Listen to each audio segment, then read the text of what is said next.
ពួកនឹងអត់មានផ្ទះដើរដេកតាមចាំថ្នល់បើខ្មែរយើងហៅថាពួកសំទៀននឹងរើសអេតចាយនៅពីមុខទៅសំទៅពីក្រោយទៅមានបនមានទៀនដើររើសទៅស្ងាត់លួចអីខ្លះចឹងទៅយប់តាណាដេកតំណឹងទៅពួកនេះឯងរស់តែមកកែទេញោមហើយដូច្នេះគាត់នឹងស្លាប់ពីសេដ្ឋីមកកើតក្នុងផ្ទៃអ្នកតកូលច័ន្ទឌៀលនឹងដែលមានគ្នា1000គ្រួសារហើយដល់ទៅពេលកើតមកគ្រាន់តែចូលក្នុងផ្ទៃវាអតិពលចង្រៃគេរកសុំអីលែងបាន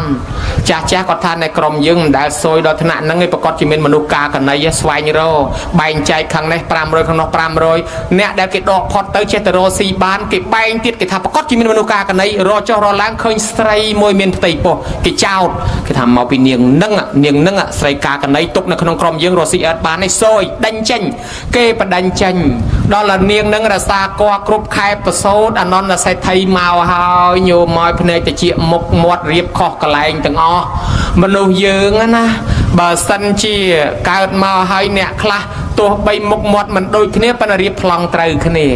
អាប្លង់ភ្នែកចំកន្លែងភ្នែកប្លង់តិចចំតិចច្រមុះចំច្រមុះមាត់ចំមាត់អនន្តសេដ្ឋីប្លង់រៀបវាចឲ្យទាំងអស់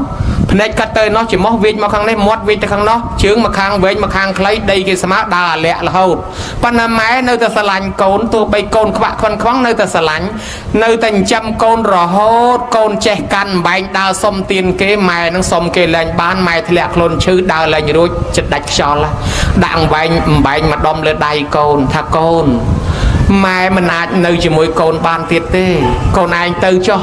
ក្រែងរស់ឲ្យម៉ែស្លាប់តែឯងចុះកូនឯងទៅសុំគេទៅរស់ខ្លួនឯងទៅកូនដាក់អំបែងមកដុំលើដៃកូននឹងក៏ដើរទៅយប់ត្រង់ណាដេកត្រង់ហ្នឹងយប់ត្រង់ណាដេកត្រង់ហ្នឹងដល់តែពេលឃ្លានខ្លាំងណាស់ថ្ងៃខ្លះបានបាយមកដុំថ្ងៃខ្លះអត់ហើយក្មេងសោះញោមអត់មានខោអាវទៀតស្រាប់តែឃើញគេលាងចានជះចោលមានគ្រាប់បាយមួយគ្រាប់នៅក្នុងជ្រាំចុះទៅរើសបាយនឹងហូបដល់ទៅរើសហូបទៅគិតមើលដូចក្អែកជជុះជាងរើសក្នុងជ្រាំហូបកាយធុងសម្រាមយកមកហូបហើយយើងអាណិតគាត់តិចមើលអត់មានបាយហូបកាយធុងសម្រាមអត់មានខោអាវទៀត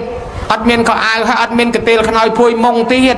អត់កន្ទេលខ្នើយភួយមុងហើយអត់មានផ្ទះទៀតហើយអត់មានដីទៀតហើយចំមកពីណាគេកំសត់ម្លេះថាសេដ្ឋីស្មោះពីជាតិមុនសេដ្ឋីស្មោះប៉ុន្តែពីព្រោះតែអត់មានសទ្ធាអត់មានជំនឿម្ល៉េះហើយសេដ្ឋីហ្នឹងអត់មានជំនឿឥឡូវកើតមកលែងសេដ្ឋីហើយទៅជាអ្នកសុំទានគេគាត់ដើរទៅដល់អាផ្ទះគាត់ជាតិមុនគាត់នៅចាំជាតិញោមចាំមកលឺដើរចូលភ្លុចតាមខ្លោងទ្វារនិយាយពីក្មេងក្នុងផ្ទះនោះស្រែកយំឲ្យអាញ៉ៃគេខ្លាចមនុស្សមុខអាក្រក់ភ្នែកមុខមាត់វាចនោះដូច្នេះគេខ្លាចដូចកូនបីសាចអញ្ចឹងហើយកូនរបស់លោកសេដ្ឋីហ្នឹងឈ្មោះមូលសេរីគេមានប្រពន្ធគេឡើងធ្វើសេដ្ឋីបន្តទៀតគេមានកូនតូចអាកូនតូចហ្នឹងវានាំគ្នាខ្លាចមនុស្សសុំទានហ្នឹងយំឪពុកស្ទុះចេញមកមើលកូនវាយំថៃហ៎អ្នកសុំទានមុខអាក្រក់ហេអញមិនឲ្យទានទេឪពុកអញផ្ដាំឲ្យថាឲ្យទានហ្នឹងគេខ្ជិលរស់ស៊ីគេចេះតែភូតទេអញមិនឲ្យទេឯណាអ្នកបំរើគេផ្គប់ជាវាយនាយគេចេញមកម៉ាំងជង្គង់កែងព្រោះដង្ហើមចង្រិតបាត់ហើយគ្នាតូចប៉ុណ្ណឹងជង្គង់កែងមានទៅនៅអីញោមដង្ហើមចង្រិតទៅហើយចាប់ជើងអូពីក្នុងផ្ទះទៅដល់មុខផ្ទះក៏វែងព្រោះទៅសំណាងល្អធ្លាក់ចំកំណរសម្រាមបើចំដុំថ្មខ្ទេចបាត់បាត់ដល់តែចំលើកំណរសម្រាមនៅដង្ហើមចង្រិតនៅក្នុងពពុតយើងបានបាត់មកដល់កន្លែងហ្នឹងមកដល់សួរព្រះអានន្តបានមកតាមក្រោយព្រះអង្គអានន្តមានឃើញកុមារនោះទេអានន្តថាឃើញព្រះអង្គឃើញអានន្តទៅហៅមូលសេរីមកអានន្តក៏ចូលទៅហៅមូលសេរីថាព្រះដ៏មានពភៈចង់ជួបអីណោះឮតែលោកសង្ឃឮតែព្រះហេមិនចង់ជួបទេមិនចូលចិត្តមិនគោរពទេប៉ុន្តែដល់ព្រះមកដល់ផ្ទះហើយហៅក៏ចេញមកមិនដែលចេះគោរពលោកផងមកដល់ទៅវាគ្មានទៅគោរពទៅសាពះអីទេព្រះអង្គថាមូលសេរីណែស្គាល់កុមារនេះទេអត់ទេមិនស្គាល់ទេមូលសេរីកុមារនេះគឺអនន្តសេដ្ឋីឪពុកណែឯងណាមែនទេមែនទេខ្ញុំទេឲ្យខ្ញុំទៅកើតឋានព្រំហ៎ឲ្យខ្ញុំទៅកើតឋានលើឲ្យខ្ញុំជឿសាសនាព្រះមកទទួលឲ្យខ្ញុំទៅឲ្យមិនមែនមកកើតថោកទាបចឹងទេឲ្យខ្ញុំជឿសាសនាព្រំមកយកឲ្យខ្ញុំទៅឋានលើឲ្យមិនមែនមកកើតថោកទាបចឹងទេអូបកែកឲ្យញ៉ាញហ្មងព្រះអង្គទៅតិចទៅទៀតណាមូលសេរីកុមារនេះគឺអនន្តសេដ្ឋីឪពុកណែឯង ហើយអានន្តសែថៃនេះណាកប់កំណប់ទុក5កន្លែងណែឯងប្រហែលជាមិនដឹងទេហ្នឹងអីនោះលឺអាពាក្យថាកំណប់នៅស្ងៀមសិនកុំអាលបកែក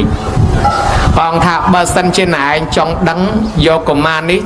ទៅបញ្ចុកបាយឲ្យឆ្អែតងូតទឹកឲ្យស្អាតទៅនឹងដឹងហើយពេលចង់ដឹងមែនលើកក្មេងនឹងពីកំណោសម្រាប់ទៅជ្រលក់ទឹកលាងដោះឲ្យស្អាតភ្លឹងលើកឡើងពីទឹកមកវិញយកមកអង្គុយបញ្ចុកបាយបញ្ចុកតតែក្មេងនឹងហូបឆ្អែតទៅអង្គុយទៅមានកម្លាំងឡើងមកវិញញោមគេវាយមិញប៊ីទាំងទៅឥឡូវមានកម្លាំងមកវិញ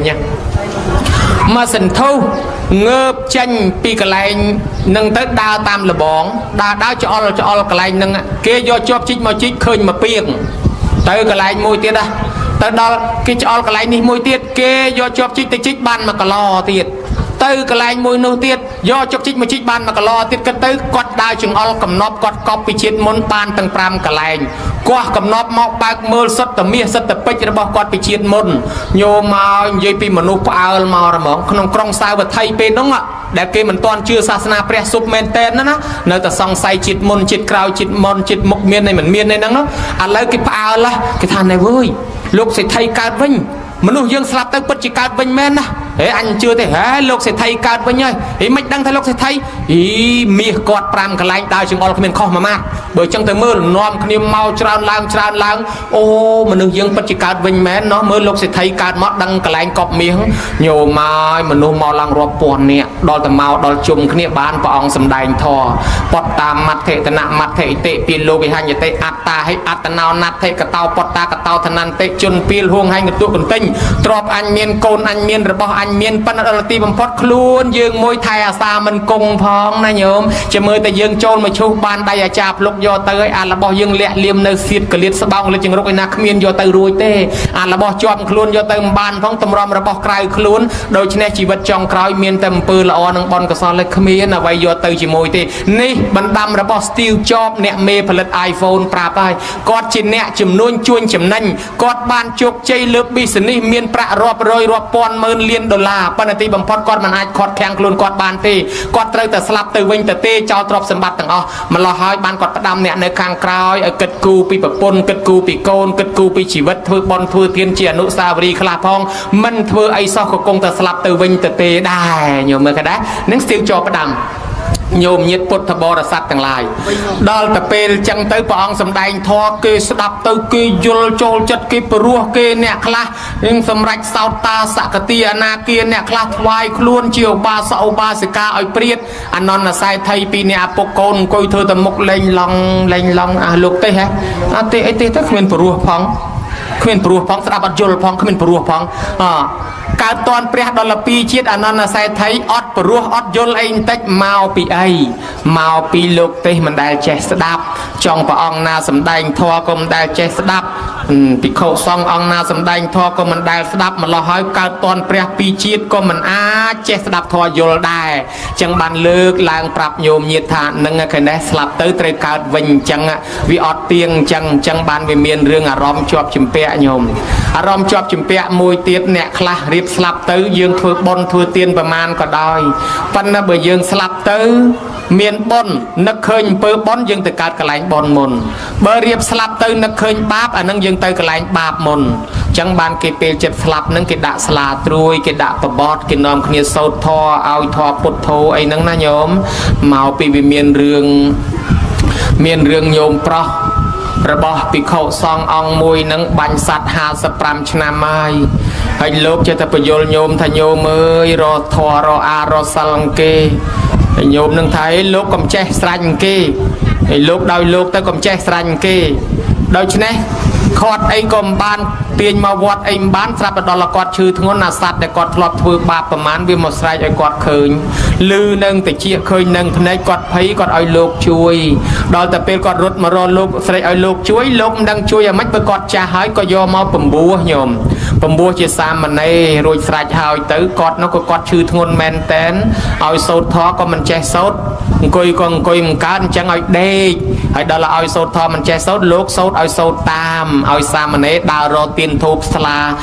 ទៀនធូបផ្កាភ្ញីមកដើម្បីឲ្យគាត់បូជាចុលាមនីចេតិយគាត់ កាន់ណារបស់ហ្នឹងទៀនធូបផ្កាភ្ញីចឹងទៅឲ្យកាន់អង្គុយមិនកាត់កាន់ដេកអញ្ចឹងវាអោបទៅលើដើមទ្រូងអញ្ចឹងដល់តែអោបទៅលើដើមទ្រូងទៅហើយឲ្យសូត្រធម៌សូត្រកាត់លោកក៏សូត្រឲ្យថាតាម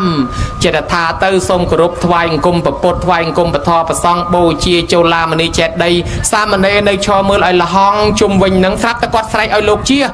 ហើយជាដេកគុណជាមិនបានជាថាមានទុក្រៀមមកច្រើនណាស់ស្រាប់តែគាត់ដាច់ខ្យល់ពេលហ្នឹងទៅពិខុជាកូនហ្នឹងញឹមកើតជាសំណួរគេសួរថាហេតុអីបានជាគាត់ឲ្យលោកជាហេតុអីបានជាពិខុសង្ឃហ្នឹងញឹមពេលឪពុកស្លាប់បានលោកបញ្យល់ប្រាប់ថាអារម្មណ៍របស់គាត់ពេលរៀបស្លាប់ទៅអំពើបន់គឺគាត់ឃើញទេវតាមកហែនាំគាត់យកទៅបូជាចូលឡាមនីចេតិយចឹងហើយគាត់ឃើញទេវតាមកច្រើនទៅគាត់ខ្លាចប៉ះជាមួយនឹងទេវតាហ្នឹងណាញោមខ្លាចប៉ះលោកម្លោះហើយទៅក៏គាត់ឲ្យលោកនឹងឯងជៀសទៅហើយបានជាភិក្ខុសង្ឃញឹមដោយយល់ឃើញថាឪពុករៀបស្លាប់ទៅនឹងឯងបានទាញអារម្មណ៍ទៅកើតឋានសួគ៌អញ្ចឹងបានជាមានទំនៀមមនុស្សយើងពេលចិត្តស្លាប់ទៅដាក់ស្លាត្រួយហ្នឹងណាញោមឬក៏ស្លាប់ហើយដាក់ស្លាត្រួយហ្នឹងណាហើយញោមប្រយ័ត្នតែអត់ដឹងព្រោះគេសួរថាហេតុអីបានពេលស្លាប់ទៅគេដាក់ស្លាត្រួយលើដើមទ្រូងហ្នឹងមានប្រវត្តិមកពីចឹងគេទាញអារម្មណ៍ហើយអាត្មាគ្រាន់តែជម្រាបប្រាប់ញោមញាតិថាដោយសារអារម្មណ៍មនុស្សខ្លះរៀបស្លាប់ទៅអាឡោះអាឡៃបងអាឡោះអាឡៃប្អូនអាឡោះអាឡៃដីធ្លីស្រែចម្ការកូនចៅមិនទាន់ដាច់ស្រេចមនុស្សហ្នឹងអត់ទាន់ទៅកើតឯណាទេកើតជាសម្ភវេសីស័កកំណើតបដោះអាសន្ននៅក្បែរហ្នឹងកំណើតសម្ភវេសីស័កនេះមានអាយុតែ7ថ្ងៃទេនឹងតទៅមុខទៀតហើយកំណើតនោះហើយដែលយើងតែងតែហៅថាអូព្រលឹងម៉ែព្រលឹងឪមកប្រាប់យើងថាអញឃើញអ្នកគេធ្វើបន់សពអញជាមួយឲ្យយើងថាព្រលឹងម៉ែព្រលឹងឪតាមពិតមិនមែនព្រលឹងម៉ែព្រលឹងឪទេនោះហើយគឺជាសម្ភវេសីស័កកំណើតដែលស្លាប់ទៅអារម្មណ៍គាត់ជាប់ជំពាក់ជាមួយបងប្អូនជាមួយផ្ទះសម្បែងជាមួយអីហ្នឹងគាត់អត់ទាន់ទៅណាទេគាត់កើតបដោះអាសន្ននៅក្បែរហ្នឹងចំនួន7ថ្ងៃដល់ថ្ងៃទី7បានគេតដំណើរទៅមុខទៀតហេតុហ្នឹងហើយបានជាយើងធ្វើបុណ្យឲ្យតណាថ្ងៃទី7ហ្នឹងគេហៅថាបុណ្យ7ថ្ងៃណាញោមបែកការមកពីទេសៈភិក្ខុបានជាពោមួយអត់ហ៊ានប្រើទេខ្លាចកាចាស់ចេះតែហួងហែងទុកស្រាប់តែលោកឈឺធ្ងន់ទៅអារម្មណ៍ជាប់ជាមួយជាពោស្លាប់ទៅកើតជាខ្មោចនៅនឹងជាពោ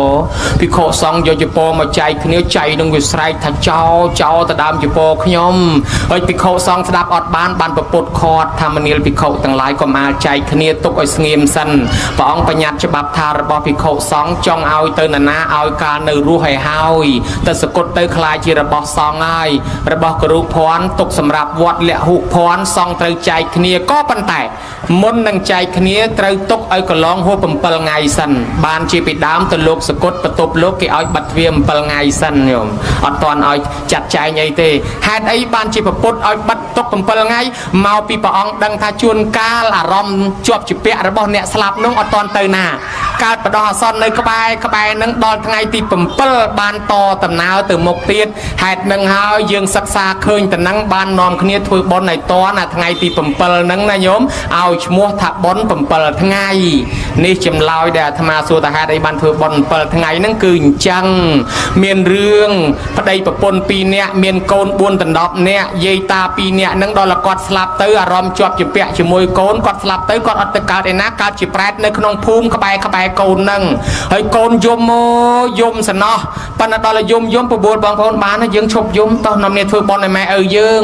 ធ្វើបុណ្យហើយស្រេចទៅមិនដឹងថាបានដល់ម៉ែដល់ឪឬអត់ផងក៏នាំបងប្អូនទៅថ្វាយអង្គមសួរព្រះបបិទ្ធព្រះអង្គដោយចម្រើនម្ដាយឪពុកខ្ញុំស្លាប់ទៅកើតឯណាព្រះអង្គហើយបុណ្យដែលខ្ញុំធ្វើទៅកាលពីថ្ងៃទី7ហ្នឹងគាត់ទទួលបានឬអត់ព្រះអង្គបានព្រះអង្គសម្ដែងប្រាប់ថាអ្នកទាំងឡាយម្ដាយឪពុករបស់អ្នកទាំងឡាយស្លាប់ទៅអារម្មណ៍ជាប់ជំពាក់ជាមួយកូនគាត់អត់តន់ទៅកើតឯណាទេគាត់កើតជាប្រែតនៅក្បែរហ្នឹងអស់7ថ្ងៃកើតបដោះអាសន្នឥឡូវនេះគាត់ទៅកើតក្នុងឋានសួគ៌សោយសម្បត្តិទៅហើយដោយសារបុណ្យដែលកូនធ្វើកាលពីថ្ងៃទី7ហ្នឹងអញ្ចឹងពិសេសណាស់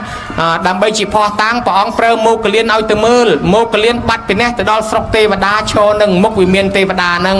ទេវតាក៏ចេញមកសួរថាលោកម្ចាស់និមន្តពីណាមកមោគលានថាមកពីស្រុកមនុស្សបាន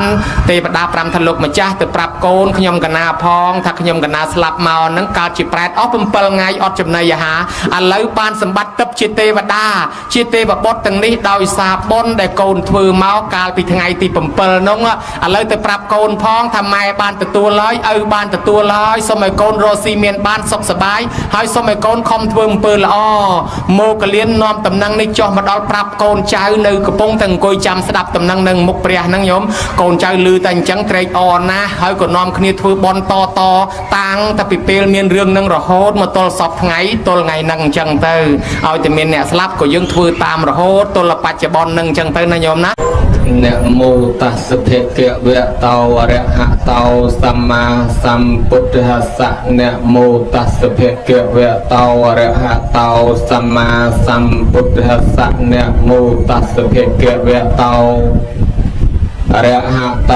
สัมมาสัมพุทธัสสะนะมีพุทธังติโลกกังเยยะสากะอระปาระกุงภะวีภะวีกรังธรรมังกุนัญจะกุเนสากรังวิสุทธกะรณาญนังสัมพุทธสัมโพธิตัง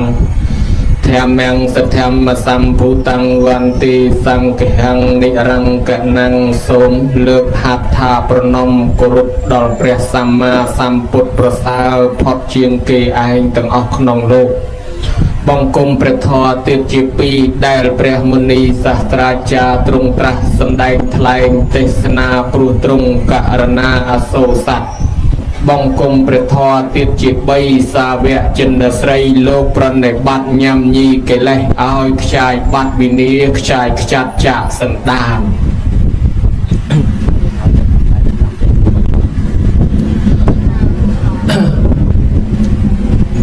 សូមក្រាបថ្វាយបង្គំព្រះដៃជាព្រះគុណព្រះអនុគុណស្រុកកោះសុទិនសូមក្រាបថ្វាយបង្គំព្រះធម្មធម៌ព្រះវិន័យធម៌ព្រះបល័តព្រះការកៈព្រះសមុខព្រះចៅអធិការប្របីដាសង្ឃថេរានុថេរៈនវៈភិក្ខុសាមណេរគ្រប់ព្រះអង្គគង់ក្នុងដែនដីនៃស្រុកកោះសុទិនសូមចម្រើនពរដល់អាជ្ញាធរដែនដីមន្ត្រីភូមិឃុំក្រុមជំនុំជំទប់សង្កាត់បាឡាត់ស្រុកសន្តិសុខកងឆ្លងប៉ូលីសសេនាយោធាលោកគ្រូអ្នកគ្រូនាយកសាលានាយិកាកវីបណ្ឌិតអដ្ឋកោវិតនិស្សិតបញ្ញវន្តគ្រប់ជាន់គ្រប់ថ្នាក់តាំងពីទាបរៀងរៀបរហូតដល់ថ្នាក់ខ្ពស់ឯកឧត្តមលោកជំទាវលោកស្រីសូមចម្រើនពរដល់អាជ្ញាធរនៅក្នុងតំបន់នេះនិងសូមចម្រើនពរដល់លោកអាចារ្យគណៈកម្មការលោកយាយលោកតាកូនចៅទានិសរាធិបតីសម័យម្ចាស់ទានប្រធានដើមបុណ្យនិងភ្ញៀវកតញ្ញូទាំងអស់ដែលបានអញ្ជើញមកចូលរួមក្នុងកម្មវិធីបុណ្យតេខេណានុប្បទានខួបគម្រប់7ថ្ងៃដើម្បីឧទ្ទិសកុសលជូនទៅដល់ញោមស្រីគឺអ្នកម្ដាយឆៃគឹមលីណាញោមណាដែលបានទទួលអនិច្ចធម្មទៅបន្សល់ទុកនៅកូនចៅមានសេចក្តីសោកស្រណោះអាឡោះអាល័យអាត្មាក៏ដូចជាកូនចៅញោមមួយដែរសូមចូលរួមជាមួយកូនចៅដើម្បីសោកស្ដាយដោយការបាត់បង់ទៅនៅញោមម៉ែជាទីគោរពជាទីស្រឡាញ់របស់កូនក្នុងឱកាសនេះផងដែរហើយញោមញាតិទាំងអស់ដែលបានអញ្ជើញមកក្នុងទីនេះអាត្មាក៏នមស្ការប្រតនត្រ័យអំពីខាងដើមបំបញ្ញមាញ់នេះសូមឲ្យកើតចម្រើនជាពរជ័យទាំង4ប្រការដល់ញោមទាំងអស់គ្នាទី1អាយុសូមឲ្យញោមទាំងអស់គ្នាមានជន្មាទីឃាយុវែងយឺនយូរជាង100ព្រះវស្សាអាយុវែងហើយកាលណាកុំឲ្យវង្វេងវង្វាន់ភ័ន្តច្រឡំដល់ថ្នាក់ច្បាច់អីឲ្យអាយុវែងហើយមានសតិមានស្មារតីគុំក្រងថែរក្សាខ្លួនបានហើយជំងឺឈឺអាពាហ៍បៀតបៀនដែលមានទាំងប្រមាណដែលលាក់ចោលឲ្យអស់កុំទុកទៀតណាញោមណា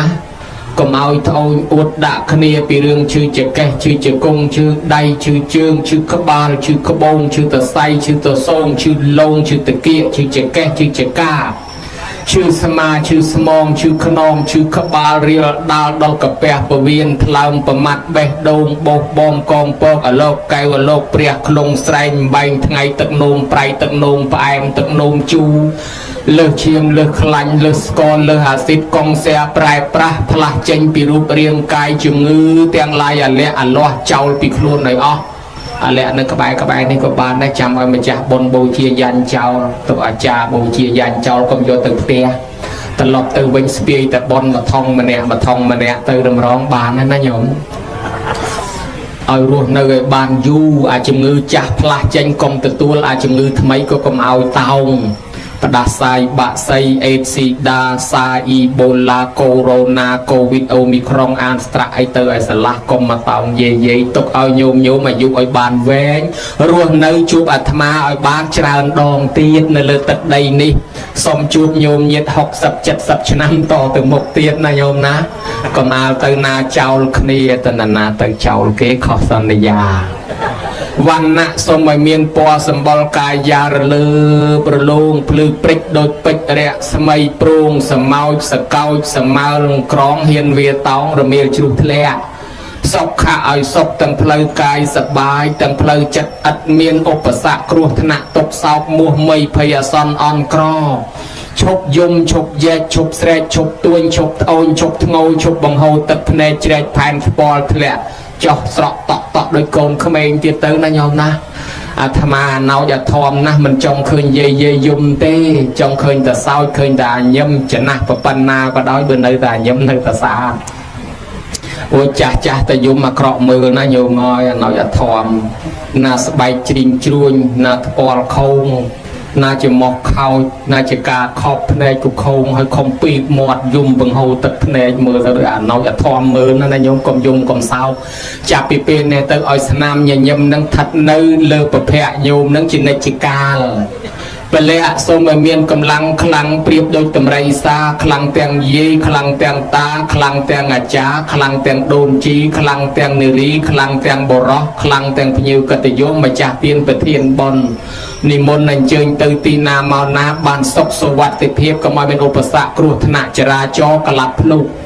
ទៅតាមកណូតកប៉ាល់រ៉ូយ៉ាល់តាមទឹកតាមទូកកុំឲ្យលងកុំឲ្យលិចទៅប្រទេសទី1ទី2អូស្ត្រាលីបារាំងអាមេរិកក៏កុំឲ្យធ្លាក់យន្តហោះឲ្យសុខឲ្យសប្បាយពរ4ប្រការនេះកើតគ្រប់ទិនទិវារាត្រីដល់ញោមញាតិទាំងអស់គ្នាថ្ងៃនេះអាត្មាភាពបានមកចូលរួមបង្ហាញមុខជាមួយញាតិញោមហើយសូមអធិស្ឋានតាមពិតទៅឮតំណែងញោមបានទូរស័ព្ទទៅអាត្មាថាគាត់ចូលចិត្តចង់បានអាត្មាមកបុណ្យនេះអាត្មាក៏ចង់មកដែរព្រោះចង់ឃើញមុខយាយនៅស្រុកហ្នឹងឥឡូវដើម្បីកំដរបរិយាកាសញោមញាតផងយប់ជ្រៅហើយផងសារិកាចូលដេកសេកចូលទំនុំខ្មុំចូលបកងយាយតាតំណងជាចប់ចកេះចប់ជគុំហើយអ្នកវាយវងក៏វាអស់វងវាយទៅហើយចូលលមូលពោះទៀតទៅហើយបើអញ្ចឹងទេបធរកុំឲ្យក្រៀមពេកកុំឲ្យស្ងួតពេកចង់និទានរឿងរ៉ាវខ្លះឲ្យញោមប្លែកតិចឥឡូវដោយសារកម្មវិធីបុណ្យនេះជាញោមជាបុណ្យ7ថ្ងៃរបស់ញោមអញ្ចឹងអាត្មានិទានពីរឿងបុណ្យ7ថ្ងៃជូនញោមប៉ុន្តែនិយាយពីប្រវត្តិត្រឹមមនុស្សស្លាប់មកដល់ថ្ងៃ7នឹងតែម្ដងហើយបើសិនជាចង់ថែម100ថ្ងៃទៀតចាំពេលក្រោយឥឡូវនិយាយអំពីមនុស្សស្លាប់ញោមញាតិពុទ្ធបរិស័ទដែរអត់មានពីណាចង់ទេរឿងស្លាប់គេញោមញាតិចង់អីអាត្មាមិនដឹងទេប៉ុន្តែបើចំពោះអាត្មាមិនចង់ស្លាប់សោះតែម្ដងឃើញតាមផ្លូវអីឃើញគេដាក់មេនគេដាក់មឈូសអីតបតែងស្អាតអីអ្នកខ្លះទៅសើថាមានគេនេះស្អាតណាស់ល្អណាស់អាត្មាមើលដូចអត់ស្អាតមើលដូចអត់ស្អាតសោះអត់តន់ស្រឡាញ់ឃើញខ្លះឃើញចិត្តដីនេះស្អាតល្អក៏អាត្មាអត់តន់ស្រឡាញ់ដែរបើសិនជាគេឲ្យតម្រង់ជួរវិញណាញោមអាតម្រង់ជួរទៅរកស្លាប់ហ្នឹងសុំនៅក្រោយបើតម្រង់ជួរចែកណោយសុំនៅមុខហើយបើតម្រង់ជួរទៅរកកន្លែងហូបចុកអានឹងសុំនៅកដាលដូច្នេះលោកថាអត់មាននរណាមួយចង់ស្លាប់ពាក្យកំណាព្យបុរាណថាមនុស្សក្នុងលោកការាល់រូបអាត្មាខ្លាចណាស់លិមួកប៉ុន្តែក្នុងពាក្យនោះគេមិនថាលិមួកទេគេថាពាក្យអីគេនោះតែតាមការពិតពិនិត្យជាស្រេចមនុស្សស្ពាយអាថងលិមួកនឹងដើរត្រាច់សពឋានមនុស្សខ្លាចសេចក្តីស្លាប់ប៉ុន្តែមនុស្សអោបចាប់សេចក្តីស្លាប់គ្រប់ប្រាណ មានន័យថាយើងស្អប់លីមួកប៉ុន្តែទៅណាក៏ស្ពាយទៅតាមដែរបើមិនជឿវះពោះមើលប៉ុន្តែកុំវះអាត្មាវះយោមហើយមនុស្សខ្លាចសេចក្តីស្លាប់ប៉ុន្តែទីបំផុតស្ពាយសេចក្តីស្លាប់ទៅតាមបើអញ្ចឹងចង់សួរញោមមួយម៉ាត់ចាំឆ្លើយជាមួយអាត្មាតើនៅក្នុងលោកនេះមនុស្សយើងខ្លាចអីជាងគេបំផុតញោមអ្នកខ្លះថាខ្លាចខ្មោចអ្នកខ្លះថាខ្លាចព្រាយអ្នកខ្លះថាខ្លាចអាបអ្នកខ្លះថាខ្លាចពស់អ្នកខ្លះខ្លាចតកៅមិនទាន់ដល់កំណត់ទេរឿងអ្នកខ្លាចពស់រឿងអ្នកខ្លាចតកៅអាអេសសុងអងអាទេវ៉ាំងវិតអាបេសែងកងដូចតលាក់ក្រាំងក្រាំងរត់កាត់ព្រៃពស់រត់កាត់ព្រៃតកៅទៅពួនក្នុងព្រៃនឹងលែងខ្លាចទាំងអស់និយាយពីអ្នកខ្លាចភ្នូខ្មោចមិនហ៊ានដើរចិត្តទេស្រាប់តែស្លាប់កាត់តលាក់ប្រាវមករត់ទៅពួនភ្នូខ្មោចចាក់ពីពេលនេះបងថាខ្លាចខ្មោចស្រាប់តែដល់តែពេលស្លាប់កាត់តលាក់មកវាខ្លាចងាប់ជាងខ្មោចទៅទៀតដូច្នេះរត់ទៅពួនអញ្ចឹងបានយើងឃើញថាអាសេចក្តីស្លាប់នេះធំណាស់សម័យសង្គ្រាមជប៉ុនគេឲ្យពមៀលធុងសាំងមួយចេញពីបាតស្ទឹងសង្កែខេត្តបាត់ដំបងគ្នា5នាក់ពមៀលមិនឡើងដកម្នាក់បាញ់ចោលនៅ4នាក់ពមៀលរួចកាល5នាក់ពមៀលអត់រួចដកម្នាក់បាញ់ចោលនៅ4នាក់ពមៀលរួចមកជំនាន់ប៉ុលពតដើមថ្នោតមួយដើមគេឲ្យសែង5នាក់សែងមិនរួចច្រែងជ្រុំដកម្នាក់បាញ់ចោលនៅ4នាក់សែងរួចណាអារឿងនេះមកពីអីមកពីអាខ្លាចស្លាប់នឹងវាខ្លាំងជាងខ្លាចអីទាំងអស់ដូច្នេះមនុស្សមិនចង់ទេរឿងសេចក្តីស្លាប់នឹងហើយឥឡូវបើមិនចង់ទេញោមញាតិណាចង់ក៏ចង់ទៅនិយាយអាត្មាចំណាស់ប៉ុណ្ណេះអត់មានចង់ស្លាប់អីបន្តិចទេចំណាស់ប៉ុណ្ណេះលែងចង់ស្លាប់ហើយណាញោមណាគាត់ថាយើងខាត់វាមិនបានមែនមិនចង់ស្លាប់មែនប៉ុន្តែណាហើយសុំឲ្យនៅអាក្រោយគេចោលអីចឹងពុទ្ធបរិស័ទទាំងឡាយអាត្មាសួរមួយទៀតលៀបអីដែលសំខាន់ជាងគេបំផុតដែលលៀបដែលយើងត្រូវទទួលបានណាដែលលៀបដែលល្អជាងគេបំផុតតើលៀបអីញោមការមិនមានរោគអរោគជាបរមាលៀបភាព្រះអង្គថាបើការមិនមានរោគជាលៀបដ៏ឧត្តមពីព្រោះថាមនុស្សទៅធ្វើជាចវាយខេតចវាយស្រុកអាចឧត្តមលោកជំទាវធ្វើសេដ្ឋីធ្វើថកែធ្វើអ្នកចំនួនធ្វើអ្នករស់ស៊ីធ្វើគ្រូធ្វើសាស្ត្រាចារ្យតលតែមនុស្សនឹងសុខភាពល្អមិនឈឺបានតែធ្វើកើតអញ្ចឹងអ្នកទៅចំនួនទៅរស់ស៊ីតលតែសុខភាពល្អកុំឲ្យឈឺបានតែកើតហើយបើដេកនឹងកទេលទៅហើយរលុយចូលអត់បានហើយអស់លុយថែមទៀតមិនអញ្ចឹងយោអញ្ចឹងអាការមិនមានរោគហ្នឹងវាធ្វើឲ្យយើងអាចទៅរកលុយថែមទៀតបានគេថាអាការមិនមានរោគជាលៀបដ៏ឧត្តមអញ្ចឹងញោមចង់បានរោគអីអត់ចង់ទេដូច្នេះយើងមិនចង់ស្លាប់ប៉ុន្តែពុទ្ធលោកសម្ដែងអញ្ចេះសព្ពេសត្តាមរិសន្តិមរណន្តੰហេជីវិតੰយថាកម្មੰកមិសន្តិបញ្ញបាបពលុបគានិរិយ៉ាងបាបកម្មន្តាបញ្ញកម្មចសោកតੰប្រែថាម៉េចទៅស្លាប់បានអីអត់បានទេលោកថាសត្វទាំងអស់គឺមនុស្សសត្វទាំងអស់ដែលកើតឡើងមកកិច្ចមិនផុតពីស្លាប់ហើយក្រោយពីស្លាប់ទៅពីព្រោះថាសេចក្តីស្លាប់នឹងនៅខាងចុងបំផុតឡើងជិះម៉ូតូទៅថាមិនឲ្យយកសេចក្តីស្លាប់ទៅស្រាប់តែគ្រាន់តែបុកគេម៉ាំងក៏ស្លាប់ដែរឡើងជិះកាណូតទៅថាមិនយកសេចក្តីស្លាប់ទៅគ្រាន់តែលិចទូកក៏ស្លាប់ដែរទៅធ្វើដំណើរទៅប្រាំងថាមិនយកសេចក្តីស្លាប់ទៅគ្រាន់តែខ្យល់កក៏ស្លាប់ដែរអញ្ចឹងសេចក្តីស្លាប់តោងនៅក្បែរយើងនឹងឲ្យតែឆ្លៀតឱកាសវានឹងច្បាច់កយើងយកទៅមកដូច្នេះហើយមនុស្សទាំងអស់សុទ្ធតែមានសេចក្តីស្លាប់នៅខាងចុងបំផុតគ្រប់ប្រាណក្រោយពីស្លាប់ទៅអ្នកណាធ្វើបុណ្យបានច្រើននៅនោះទៅកើតជាមនុស្សទេវតាអ្នកណាធ្វើបាបទៅក្នុងអបាយភូមិមាននរោប្រែតដេរិឆានជាដើមចឹងហើយបានលោកបញ្យល់ថាតស្មាករិយកល្យាណੰនិច្ចយ៉ាងសម្បរាយិកੰបញ្ញានិបរលោកកាស្មੰបតថាហោនតេបានេណੰព្រោះហេតុនោះហើយសាធុជនអ្នកមានចំណងចង់បានសេចក្តីសុខដល់ខ្លួនគួរតែប្រញាប់ប្រញាល់ធ្វើអំពើបុណ្យដែលជាគុណគឺអ្នកប្រាជ្ញតែងរាប់អានឲ្យបានជានិច្ចគឺខ្លួនត្រូវកសាងសន្សំគ្រាន់បានជាទីពឹងទៅក្នុងភពខាងនាយព្រោះថាទ្រព្យសម្បត្តិទាំងអស់យកទៅអត់បានទេស្លាប់ទៅអនន្តសេដ្ឋីមានទ្រព្យច្រើនកប់កំណត់ទុកទៀតស្លាប់ទៅកើតជាអ្នកដើរសុំទានគេមកសុំដល់អាផ្ទះខ្លួនឯងពីជាតិមុនទ្រព្យខ្លួនឯងគេមិនឲ្យគេវាយអូសបោះចោលទៀតប៉ុន្តែជាតិមុនគាត់ម្ចាស់ទ្រព្យហ្នឹងដល់គាត់ស្លាប់ទៅគាត់កើតជាអ្នកសុំទានគេចោលទ្រព្យទុកឲ្យអ្នកដទៃគេប្រើញោមមើលឃើញទេសេដ្ឋីម្នាក់ទៀតកើតជាសេដ្ឋីដែរមិនជឿបុណ្យមិនជឿបាបជេរតែពិខុសង្ឃជេរតែព្រះស្លាប់ទៅកើតជាសត្វឆ្កែនៅក្នុងផ្ទះខ្លួនឯងលោកមកបានបាត់ឈប់ព្រោះលោកទៀតព្រះមកបានបាត់ជេរព្រះទៀតបានព្រះអង្គចង្អុលថាណែលោកសេដ្ឋីអង្កាលមុនជេរតថាគតខ្លាំងបានទៅកើតជាឆ្កែហើយឥឡូវមកជេរទៀតតែទៅអបជ័យបានឆ្កែនោះភ្ញាក់អលឹកមើលខ្លួនអញជាឆ្កែមែន រត់ទៅគួនក្រំផ្ទះធ្លាប់ទៅធ្លាប់លកជាបានដឹងថាអូជីវិតកើតជាមនុស្សនេះស្លាប់អត់ទៀងទេបើមានបុណ្យខ្លះស្លាប់មកបានកើតជាមនុស្សវិញបើមានបាបខ្លាំងស្លាប់ទៅអត់បានមកមនុស្សទេហើយបើបានស្លាប់ទៅកើតជាសត្វមូសជាសត្វខ្លាចប់ហើយញោមមិនដឹងថ្ងៃណាបានមកមនុស្សទេព្រមដែលឃើញវាធ្វើបុណ្យផងអាសត្វខ្លាមើលក្នុងឯកសារសត្វខំតែគេមួយថ្ងៃអនុបាបរហូតមួយជីវិតហើយបើអាសត្វមូសវិញនិយាយពីខំទាំងយាយខំទាំងតាខំទាំងអាចារ្យខំទាំងលោករត់តែប្រកេះទៀតមួយជីវិតវានោះមិនដឹងថ្ងៃណាបានរួចទេបើវាគ្មានឃើញធ្វើបុណ្យឃើញតែដើរខំគេតែរហូតដូច្នេះបានកើតជាមនុស្សនេះប្រសើរថ្លៃថ្លាព្រោះមានបញ្ញាអាចដឹងខុសដឹងត្រូវប៉ុន្តែអាសេចក្តីស្លាប់មិនទៀងមិនដឹងថ្ងៃណានឹងបានលោកផ្ដាំថាឲ្យខំធ្វើបុណ្យបដាទុកឲ្យហើយបើស្លាប់ទៅជាយើងបានបុណ្យនោះបានមកកើតជាមនុស្សបុគ្គលពួកខ្លះគេបបួលលះឲ្យទៅធ្វើបុណ្យចេះតែប្រកែកជជែកថាជាប់ការងារកំពុងតែកុនឲ្យទៅធ្វើបុណ្យទៅមិនកើតទេដល់តែខ្លួនស្លាប់ទៅប្រពន្ធកូនចៅញាតិថៅនោះគេសែងយកទៅដុតទៅកប់ចោលទៅទេមិនក៏មិនប្រកែកថារវល់ទៀតទៅបុគ្គលបែបនេះហើយគ្មានតម្រេះចេះគិតឲ្យជ្រៅនឹកស្មានថាខ្លួនចេះតែរស់នៅមិនអាចនឹងទៅនៅដល់ចាស់សោះស្មាននេះខុសសោះមិនស្ដាយសំណោះដែលខ្លួនកើតមកថាជាប់ការងារវង្វេងជ្រុលជ្រោកមិនគិតស្វែងរកទានសិលភាវនាត្រូវតែប្រឹងប្រញាប់ធ្វើបុណ្យឲ្យឆាប់ចាក់ពីពេលនេះឯងកុំទុកថ្ងៃក្រោយត្រូវគិតឲ្យវែងថាការស្លាប់នេះឯងមិនទៀងទេណាលុះខ្លួនស្លាប់ទៅធ្លាក់នរកជ្រៅរងទុកខ្លោចផ្សាមកកើតជាប្រែតរស់អត់អាហារតើទ្រព្យសម្បត្តិឯណាមកជួយយើងបានដូច្នេះហើយមានទ្រព្យតិចតួចមានកាលចោលលួចភ្លើងឆេះអស់ទៅកាលខ្លួននៅរស់របស់គង់នៅដល់តែខ្លួនស្លាប់ទៅអាសាសូមសោះសង្ឃឹមកូនចៅនៅខាងក្រោយបើគេធ្វើបុណ្យឲ្យជួនកាលឲ្យតែអាចារ្យហៅឈ្មោះអត់បានចូលទៅអត់បានចូលប្រគិននៃផងកទៀងដាច់ជាឆ្នាំងបាយទម្លុះកបិតបន្ទោះបញ្ចុះកំពង់គ្រឿងមាសគ្រឿងប្រាក់គ្រឿងស្ពាន់តុកថាសដែលខ្លួនបំរុងគេថាទ្រព្យគេមិនខ្ចីយកមកដាក់ប្រឡងគេទៅទិញអាប្រឡងប្រហោងក្នុងគេដាក់លក់នោះយកមកវះសិទ្ធិសបកកេះនៅពីក្នុងយហោឃ្លុកមកគ្រឿងមាសគ្រឿងស្ពាន់តុកថាសដែលខ្លួនបំរុងគេទុកចែកគ្នាហេតុដូច្នោះនៃររូបប្រុសស្រីគួរតែគិតអនិច្ចាស្លាប់ទៅជាខ្មោចអាសោចវេទនាមិនមានអ្នកឯណាកំដរទៅផងឡើយ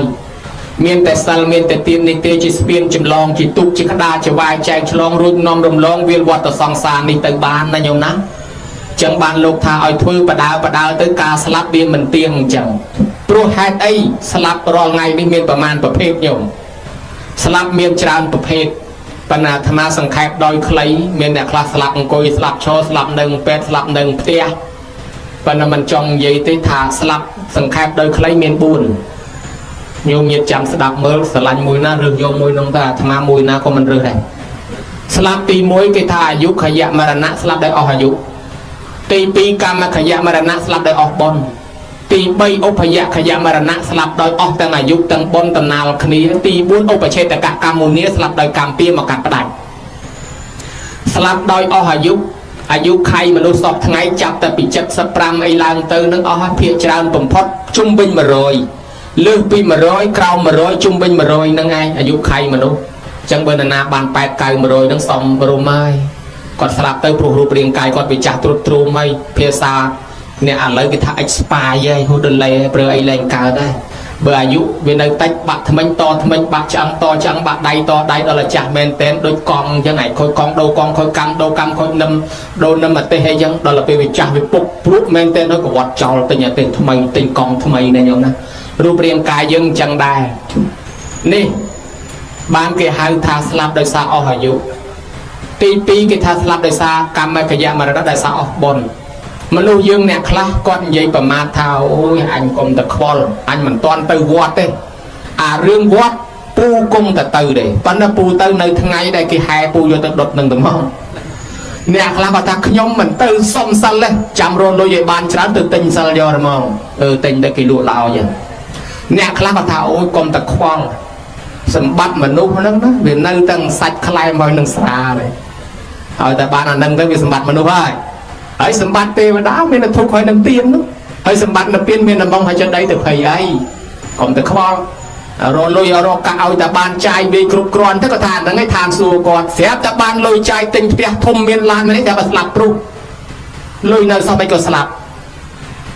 គេថាឲ្យតែមានលុយកាក់ចាយមានបាយហូបគ្រាន់អាហ្នឹងឯងសុខសប្បាយហើយឥឡូវមានហើយមិនក៏នៅស្លាប់ អ្នកខ្លះស្លាប់ទៅអាយុ20 30កម្លាំងក៏នៅសាច់ក៏នៅឆ្អឹងក៏នៅមន់លុយក៏នៅមានឡានតំទិញថ្មីផ្ទះតំធ្វើថ្មីដីតំទិញប្រមាណហិកតាទៀតជាការស្វ័យចាត់ទីការម្ដេចហើយមិនក៏ស្លាប់ដោយសារអស់បនមិនមែនដោយសារអស់ទ្រព្យសម្បត្តិទេអស់បនទ្រព្យសម្បត្តិនៅមានប៉ុន្តែអស់បនស្ត្រីម្នាក់ស្ត្រីនឹងឈ្មោះនាងសេរនីអាយុ8 ដល់ 10ស្អាតណាស់ស្អាតជាងអាត្មា2លានកន្លះដងអានេះតាមស្មានប៉ុន្តែចេះរឹងរូសម៉ែឪនិយាយផ្ដៅមិនស្ដាប់សិតតែថាម៉ែឪនឹងចាស់កំរិលទៅជឿស្អីបនបាបវាមានរូបប្រែតមានព្រំមានទេវតាស្អីកុំទៅជឿទៅចាស់កំរិលអីកើតមកប្រពៃណីវប្បធម៌ឯងមិនខំរៀនសូត្រទៅស្ដីឲ្យចាស់ទុំសិតតែចាស់ទុំនឹងល្ងងអត់ដឹងអីខ្លួនឯងប្រឹងរកទ្រព្យមែនសុំសរសើររកបានមាសបានលុយកាក់ច្រើនទិញមាសកប់ទុកហ្នឹងញោមហើយអាយុទៅ8 9 10សុំលុយបានច្រើនអត់ជឿបនថ្ងៃមួយថ្ងៃឧបោសថដើរមកក្នុងវត្តយាយហៅថាចៅអើយមកនេះមកចៅធ្វើភេសជ្ជៈប្រគិនប្រសងយកបននៅថ្ងៃឧបោសថស្រាប់តែងាកមកទេសនាដាក់យាយទៅមកយាយឯងជាណាស់អស់ប៉ុណ្ណឹងហើយនឹងឆោតទៀតទៅនឹងជឿលោកអីមានបនមានទៀនអីទៅខំជឿអីចាស់កម្រិលចុះខំជឿឆោតឲ្យឆោតស្ដីឲ្យយាយមកឆ្អែតយាយស្ពឹកមុខល្មងអញហៅគេធ្វើបនគេទេសឲ្យហើយមិនអីទេនាងថាមិនថាទៅនាងត្រឡប់ទៅផ្ទះបានតែ2 3ថ្ងៃស្លាប់ខ្យល់កអូក្មេងសោះខ្យល់កស្លាប់ដែរដល់តែស្លាប់ទៅអត់មានបនឲ្យកើតជាមនុស្សទៅកើតជាប្រែតអត់ចំណីអាហារនៅក្នុងព្រៃកន្លែងគេចោលខ្មោចមួយកន្លែង3 4 ឆ្នាំក្រោយមកអ្នកស្រុកនាងនឹងបរទេសលក់ដូររស៊ីដូចគេលក់កញ្ច្រែងលក់ចង្អេលក់ល្អីអីចឹងទៅយកតាណាដេកទៅនឹងស្រាប់តាក៏ឈប់សម្រាប់អាទេសក្នុងដងព្រៃហ្នឹងសូរិយាអស់ស្ដងគុតអលុតប្រសូលសែងទៅតាដោះគោដោះក្របីដាំបាយទឹកហូតម៉ោងប្រលប់គេថាម៉ោងខ្មៅចេញដើររស៊ីប្រែតហ្នឹងវាចេញមកមែនស្រាប់តែឃើញមុខតាហ្នឹងក៏ស្គាល់បង្ហាញខ្លួនឲ្យឃើញផ្លែតលោកតាស្គាល់ខ្ញុំមិនអត់តាឯនោះយ៉ាក់កញ្ញាងហ៊ីស្អីចេះលោកអើយណែឯងជាខ្មៅជាព្រាយចុងឡងបន្លាយខ្ញុំមែនទេលោកតាខ្ញុំឈ្មោះសេរនីនៅស្រុកភូមិជាមួយលោកតាដែរមាននឹកចាំដែរអើចៅសេរនីស្លាប់មក3 4 ឆ្នាំហើយចុះចៅឯងទៅកើតឯណាថាលោកតាខ្ញុំកាលនៅជាមនុស្សខ្ញុំប្រមាថមើលងាយប្រសងមើលងាយអាចារ្យមើលងាយយាយតាមើលងាយម៉ែឪជឿបនបាបអីខ្ញុំអត់ជឿខ្ញុំអត់មានសិលអត់ធ្វើបនស្រាប់តែខ្ញុំស្លាប់មកកើតជាប្រែតអត់ចំណីអាហារបានខ្ញុំជឿថាឥឡូវមានប្រែតមែនខ្ញុំមានកម្មធ្ងន់ណាស់មិនអាចទៅផ្ទះបានទេលោកតាប្រាប់ម៉ែខ្ញុំផងថាមាសខ្ញុំកប់នៅក្រោមគ្រែកន្លែងខ្ញុំដេក4 សែនកហបណៈឲ្យគាត់កាយចេញមកហើយបែងជា2មួយចំណែកធ្វើបនឲ្យខ្ញុំផងមួយចំណែកទុកឲ្យគាត់ចាយវាយចុះបើសិនជាគាត់មិនបានជួយខ្ញុំទេមិនដឹងថ្ងៃខែឆ្នាំណាខ្ញុំរួចពីកំណើតប្រែនេះទេលោកតាកុំភ្លេចណាផ្ដាំតែប៉ុណ្ណេះបាត់សមោលទៅវិញទៅអានឹងគេបង្ហាញបំផ្លែតារៀបចំកន្លែងដេកនៅក្នុងមួយយប់ទៅអាត្មាចេះតែសើតាអស់ហ្នឹងចេះតែសម្រានលូកដែរណាអាត្មាសម័យវិញថាបើសិនជាអាត្មាវិញមួយយប់នោះគ្មានលក់ទេអង្គុយចាំមើលមកក្រែងមកទៀតបាននិយាយគ្នាដល់តានោះលក់មួយយប់ព្រលឹមឡើងបោអាទេសចេញមកទៀតពេលមកដល់ផ្ទះយាយនឹងឈប់អាទេសយាយខ្ញុំជួបកូនយាយឯងយាយខ្ញុំជួបកូនឯងយាយឯងយាយនោះកំពុងឈឺដេកទទួលភួយងើបឡើងប៉ាំងផោយប៉ាំងភួយដល់ភួយខ្នើយដល់ខ្នើយរត់មកឯណាកូនខ្ញុំឯណាថាលោកយាយនៅក្នុងព្រៃខ្មៅឯនោះទេបង្ហាញខ្លួនថាម៉េចថាឲ្យលោកយាយហ្នឹងណាជួយកោះមាសនៅក្រោមគ្រែកន្លែងនាងដេកថា4 សែនកហបណៈនោះឲ្យបែងធ្វើបុណ្យឲ្យនាងផងនាងថាបើមិនធ្វើបុណ្យឲ្យនាងទេអត់ដឹងខែឆ្នាំណានាងបានកើតជាមនុស្សទេហើយលោកយាយខំធ្វើសារទៅទៀនផងយាយហ្នឹងកោះមាសហ្នឹងបានមាសមកអង្គុយកាន់សំណោះកូនសំណោះថាម៉េចឃើញទេកូនចង់មានចង់បានកូនមិនជឿបុណ្យសោះកូនជឿតែទ្រព្យសម្បត្តិមានបានមួយយ៉ាងឥឡូវទ្រព្យសម្បត្តិកូនអត់មានបាត់ទេកូនស្លាប់ដោយសារហេតុអីកូនស្លាប់ដោយសារកូនអស់បុណ្យមិនមែនអស់លុយទេហើយក៏មិនមែនអស់ទ្រព្យដែរបើកូនបានធ្វើបុណ្យខ្លះណាកូនមិនទាន់ស្លាប់ទេអញ្ចឹងកូនស្លាប់ដោយសារអស់បុណ្យហើយមកពីកូនអត់បន្ថែមបុណ្យមិនអីទេចាំម៉ែធ្វើបុណ្យឲ្យបានយាយនឹងធ្វើបុណ្យឲ្យកូននឹងបានទទួលផលនឹងទៅកើតឋានសួគ៌ទៅយាយនឹងអស់អាយុទៅរក្សាសិល5ចាំសិល8អស់អាយុទៅកើតឋានសួគ៌ជួបគ្នាជាម៉ែហើយកូននៅមកអាយុឲ្យនងទៅជាទេវធីតាទាំងអស់គ្នាទៅលើកឡើងបញ្ជាក់ថាស្លាប់ដោយសារអស់អាយុនឹងគឺអស់បុណ្យនឹងគឺអញ្ចឹងហើយបានខ្មែរយើងមានប្រវត្តិមួយគឺធ្វើបុណ្យចម្រើនបជនដោយពាក្យថាសុខោបញ្ញសឧចយោនរណាកសាងសន្សំបុណ្យនោះនឹងបានសេចក្តីសុខអញ្ចឹងបើស្លាប់ដោយសារអស់បុណ្យយើងខំធ្វើបុណ្យបញ្ចូលក្នុងខ្លួនយើងកុំឲ្យឆាប់អស់ណាញោមណាដោយអ្នកប្រើទឹកពីងនឹងបើថាដងទឹកពីងប្រើអស់ចាក់ទឹកបន្ថែមអត់កុំឲ្យវាឆាប់អស់ប្រើអាគុយអស់ភ្លើងបញ្ចូលភ្លើងបន្ថែមប្រើហ្គាសដែលកេះហ្គាសអស់ភ្លើងបញ្ចូលហ្គាសបន្ថែមចុះយើងរស់នៅដោយសារប្រើបុណ្យនឹងយើងបញ្ចូលបុណ្យបន្ថែមញោមមានបុណ្យច្រើនណាស់ញោមជឿអត់សម័យបារាំងគេស្លាប់អស់មកកណោឯងព្រមស្លាប់ សម័យពី70ដល់75មកអេសសំអង្គណាទេវងវិនអាបេសែងកងđưaអាស្លាប់កាត់ទម្លាក់ឡើងហើយផ្សែងពេញមេឃគេស្លាប់អ៊ីឡនឯងព្រមស្លាប់សម័យ3ឆ្នាំ8ខែ20ថ្ងៃគេកែមទៅជីកព្រែកជីកបលាយគេបង្អត់បាយឲ្យហូបតែបបរគុលជ័យគេស្លាប់ទៅរាប់លានអ្នកឯងព្រមស្លាប់ទៅមកអាសម័យអសន្នរោគគេស្លាប់អស់រាប់ម៉ឺនអ្នកឯងព្រមស្លាប់ទេមកអាកូវីដចុងក្រោយគេមកប្រមូលអស់មកកណោហើយគេទៅលាស់នេះឯងព្រមទៅគេសោះមកពីហេតុអីនឹងហើយអត់ចម្លែកទេអ្នកមានបុណ្យមិនតន់អស់បុណ្យគឺអញ្ចឹងគេបំអត់បាយវេទនាលំបាកអាមិនក៏មិនស្លាប់ដែរប៉ុន្តែបើអស់បុណ្យវិញឲ្យនៅតែក្នុងផ្ទះឲ្យស្រួលសោះក៏ស្លាប់ដែរដូចយាយមួយនោះអញមិនទៅហែកឋិនទេអញខ្លាចអាយុខ្លីអញដាក់ប៉ៅអ៊ីដេកសិនគេហៅទៅហែកឋិនមិនទៅទេគេទៅអស់ស្រាប់តែឡានដាច់ចកោតបើដាច់ចកោតមកវាចកោតចូលបុកគាត់ស្លាប់ដល់ក្នុងផ្ទះបាទអាត្មាថាណែមនុស្សវាអស់បុណ្យអញ្ចឹងអាគេទៅហែកឋិនជីរាប់យូរអត់អីឯងមកនៅក្នុងផ្ទះក៏ស្លាប់ដែរហេតុនេះហើយយើងកុំឲ្យអស់បុណ្យធ្វើបន្ថែមទៅណាញោមណាឯទី3អស់ទាំងអាយុទាំងបុណ្យកំណាលគ្នាទី4ឧបច្ឆេតកកម្មមុនីមានកម្មពៀមកកាត់ផ្ដាច់អានឹងដូចដើរទៅមានផ្គរមានខ្យល់មានផ្ទះអីទៅឬក៏ថាបាក់មែកឈើសកត់អីចឹងទៅអានឹងហើយគេហៅថាកម្មពៀរបស់យើងវាមកដល់យើងធ្លាប់ធ្វើបាបអាយុប៉ុណ្ណឹងពីមុនមកអញ្ចឹងញោមបើអត់មានកម្មពៀទេញោមដើរព្រៃញោមដើរវាលអត់ភ័យទេអត់បញ្ហាទេបើអ្នកអត់មានកម្មពៀមិនងាយស្លាប់ទៅហ្មងញោមណាចឹងហើយក្រោយពីស្លាប់ទៅអ្នកនៅរស់ធ្វើបុណ្យជូនអ្នកស្លាប់មាន3អ្នកនៅរស់គេធ្វើបុណ្យជូនអ្នកស្លាប់ទៅមាន3បុណ្យអានឹងរួមដោយសង្ខេបទី1គេហៅថាបុណ្យសពឬហៅថាបុណ្យមរណៈសង្គ្រោះអ្នកស្រុកស្រែខ្លះហៅថាបុណ្យខ្មោចទី2គេហៅថាបុណ្យជាបណកិច្ចគឺការរៀបចំទុកដាក់សាកសពទី3គេហៅថាបុណ្យតក្កិណានុបទានឥឡូវលើក3បុណ្យនឹងមកនិទានជូនញោមទី1បុណ្យមរណៈសង្គ្រោះគឺសង្គ្រោះដល់អ្នកស្លាប់និងសង្គ្រោះដល់ក្រុមគ្រួសារអ្នកស្លាប់នៅក្នុងសង្គមនេះបើយើងមានអ្នកស្លាប់ហើយមានភ្ញៀវមកច្រើនអញ្ចឹងវាជាលទ្ធផលមួយបង្ហាញឲ្យឃើញពីរឿងខាងដើមមកពីកូនចៅម្ចាស់បុណ្យនឹងធ្លាប់ទៅជួយគេដែរមកពីលោកយាយលោកតាអ្នកម្ចាស់បុណ្យនឹងធ្លាប់ទៅជួយអ្នកស្រុកអ្នកភូមិដែរបានគេមកហ្នឹងបើសិនជាអ្នកណាបុណ្យក៏មិនទៅអ្នកណាវិធីអីក៏មិនដែលទៅអ្នកណាស្លាប់ក៏មិនទៅដល់ពេលយើងមានរវល់គ្មានមនុស្សមកទេទៅរកអាចារ្យស្រួលចំអាចារ្យរវល់អស់ទៀតដូច្នេះហើយ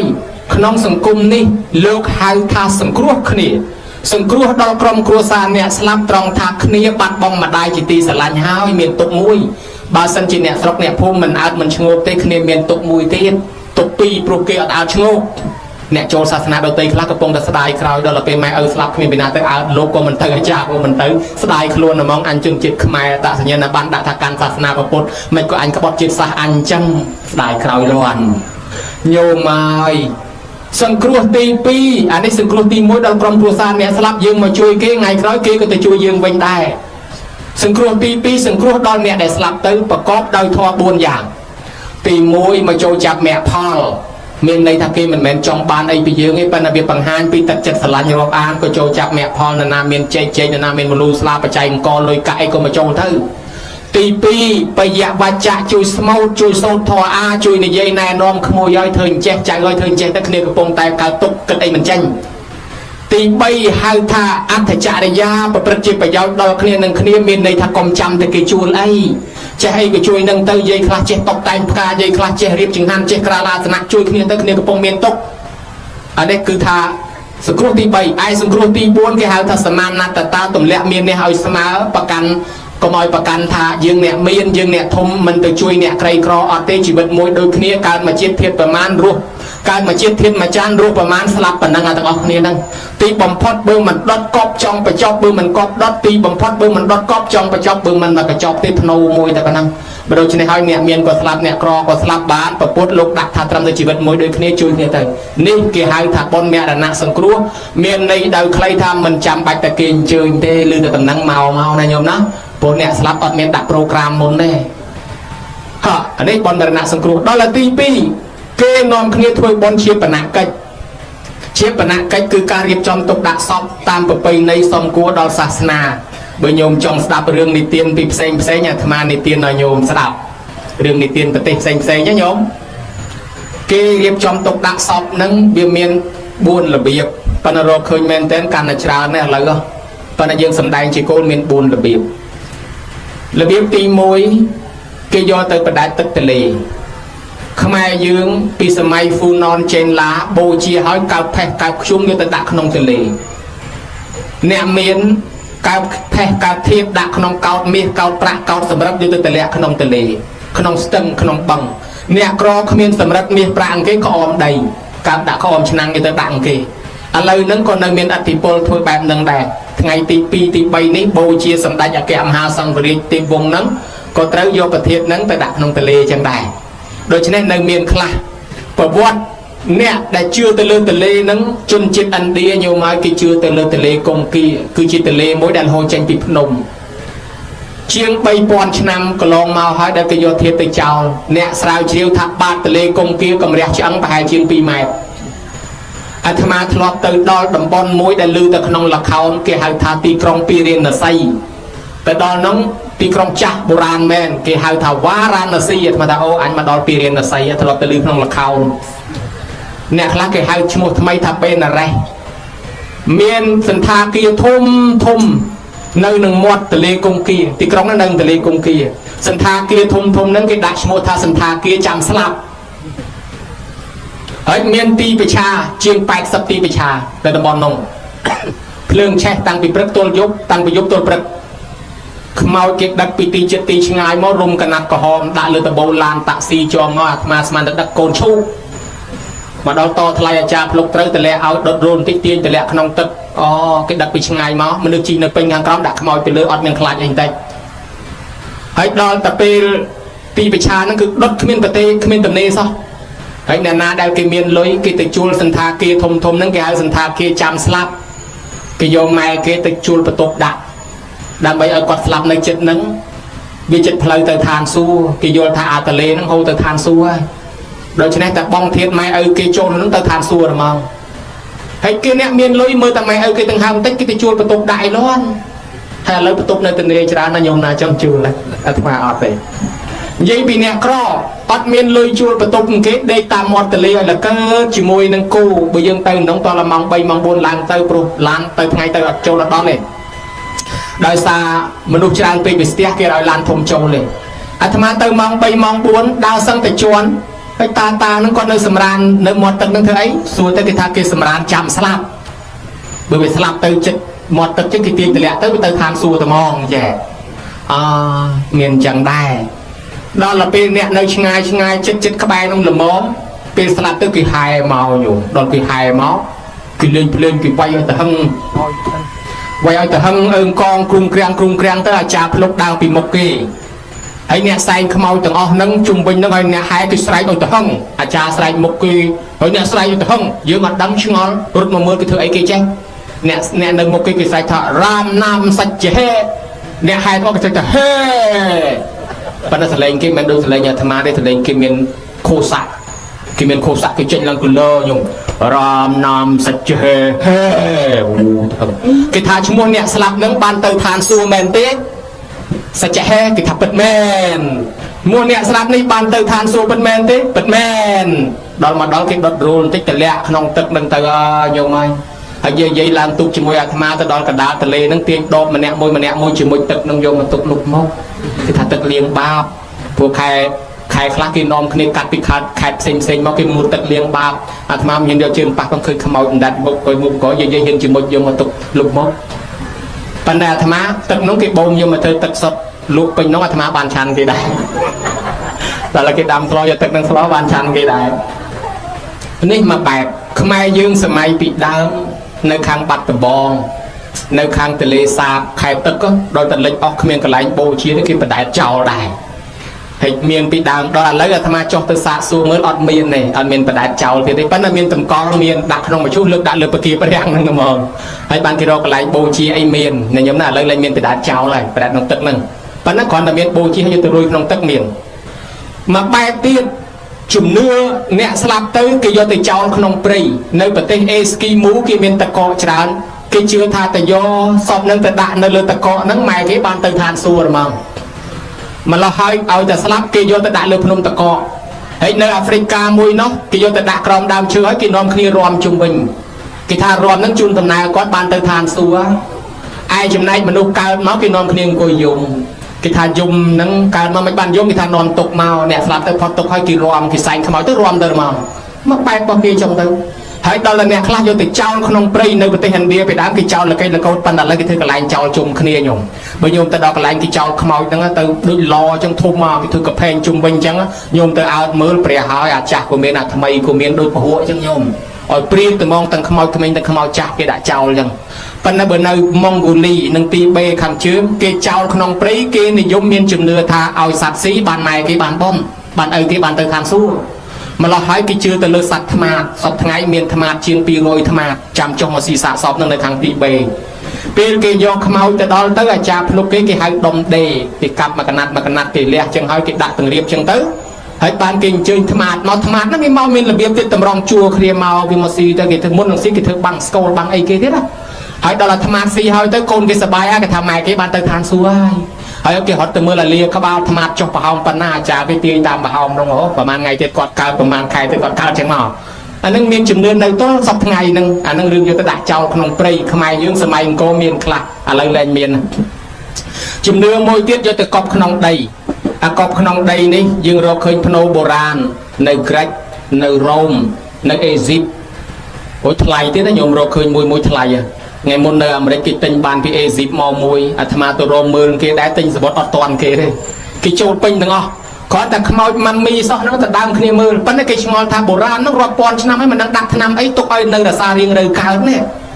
អាហ្នឹងល្បីណាស់សូម្បីតែអាកប៉ាល់ទីតានិចដែលលិចហ្នឹងក៏មានជំនឿខ្លះថាមកពីដឹកខ្មោចទីតានិចដឹកខ្មោចណែម៉ាមីមកដែរម្ល៉េះហើយ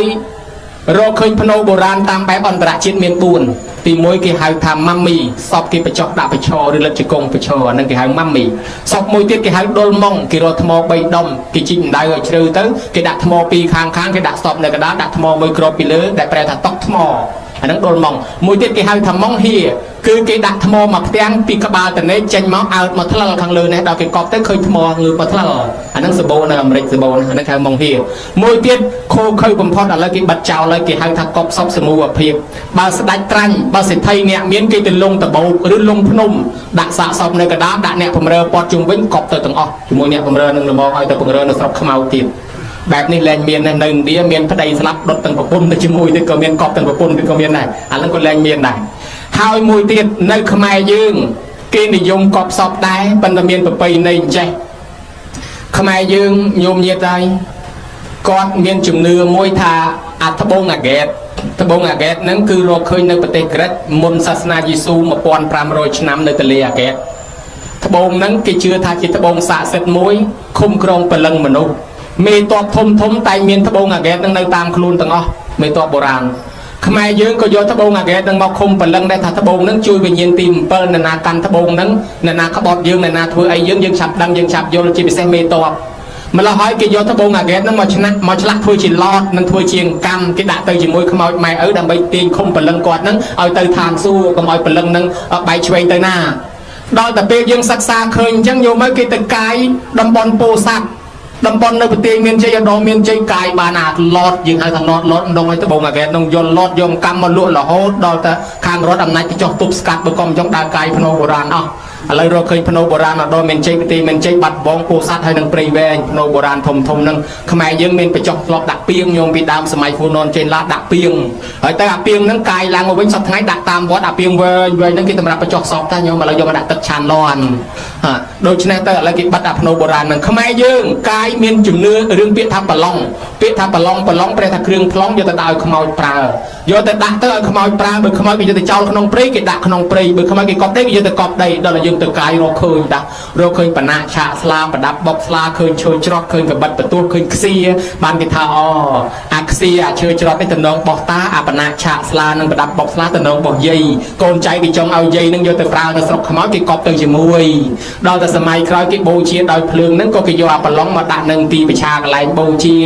ហើយគេឲ្យធូបឲ្យលោកទៅឆាដល់ញោមណាហើយដល់ពេលក្រោយមកទៀតយើងយកគ្រឿងប្រឡងយកមកដាក់ក្នុងផ្ទះក្នុងរោងបុណ្យឲ្យលោកឆានៅនឹងត្មងបានគេឲ្យប្រឡងមកពីដើមគេប្លង់ចោលនៅខាងរោងតម្រៃអាត្មានៅព្រៃវែងមានដាក់ប្រឡងអញ្ចឹងទីប្រឆាឲ្យតែបូជាសពឲ្យដាក់ប្រឡងឲ្យលោកទៅឆាគេឲ្យធូបពង្រាយមកគេទៅគោះទ្វារគាត់លោកហើយលោកដាក់ប្រឡងឲ្យក្រងពីពោដាក់សងក្តីទៅវឹងញោមមកឈើច្រត់មួយកសៀវទឹកមួយកលឹងទីប្រឆា3ជុំឆាកយកមក ដល់លោកបាំងស្គរបានតែស្គរច្រើនលេងចិត្តចូលឆ្នាំលេងលោកចោលទៅដាក់ប្រឡងម្ដងអុជធូបបែបរីពីទីប្រឆាមកដល់គាត់លោកតាគោះទ្វារពកលោកតាថាប្រឡងមកហើយអាត្មាអញដាក់ជាពោសងក្តីទៅឆាសិនដើរ3ជុំអត់ឃើញប្រឡងសោះត្រឡប់មកវិញមកដល់គាត់គេលីហាប់លោកទៅបាត់បដៅវាមានអញ្ចឹងដែរដូច្នេះហើយមានជំនឿបញ្ចុះសពខ្មែរយើងមានកប់ទៅក្នុងដីហើយដល់ខែដល់ពេលវេលាកាយវិញគេហៅថាបុណ្យលើកធាតុណាញោមណារីឯចៅអធិការនិងអ្នកជាអិសរាជជនគេដាក់ឡតមានឡតដាក់ធ្វើដែកពឹកចំហុយទៅលើទៅក្រោមក៏មានឡតដីខ្សាច់ក៏មានឡតដីខ្សាច់គេលងស្នូកហើយគេដាក់សពទៅគេកប់ដីខ្សាច់តែ3 4ឆ្នាំកាយដីខ្សាច់មកនៅសល់តែឆ្អឹងឯដីខ្សាច់ស៊ីសាច់អស់អាហ្នឹងគេលែងសូវធ្វើហើយនិយាយពីចិនជនជាតិចិនគេកប់ភ្នៅហ្នឹងចិនពីដើមនិងចិនឥឡូវខុសគ្នាចិនពីដើមគេមានជំនឿថាកប់សពម្ដាយហ្នឹងឲ្យទាន់ព្រះសិអាមេត្រីហើយដល់ចិនសម័យថ្មីគេគិតទៅពីរឿងហុងស៊ុយគេទេតាមពិតទៅរឿងនិទានមកអញ្ចេះព្រះសិអាមេត្រីមានកម្មពៀជាមួយនឹងប្រកាសបៈព្រះកាសបៈដែលលោកប្រេតនៅពៀនសប្តាហ៍នៅភ្នំមួយនៅប្រទេសឥណ្ឌានឹងភ្នំកុកកដាបាតកុកកដាការីហ្នឹងណា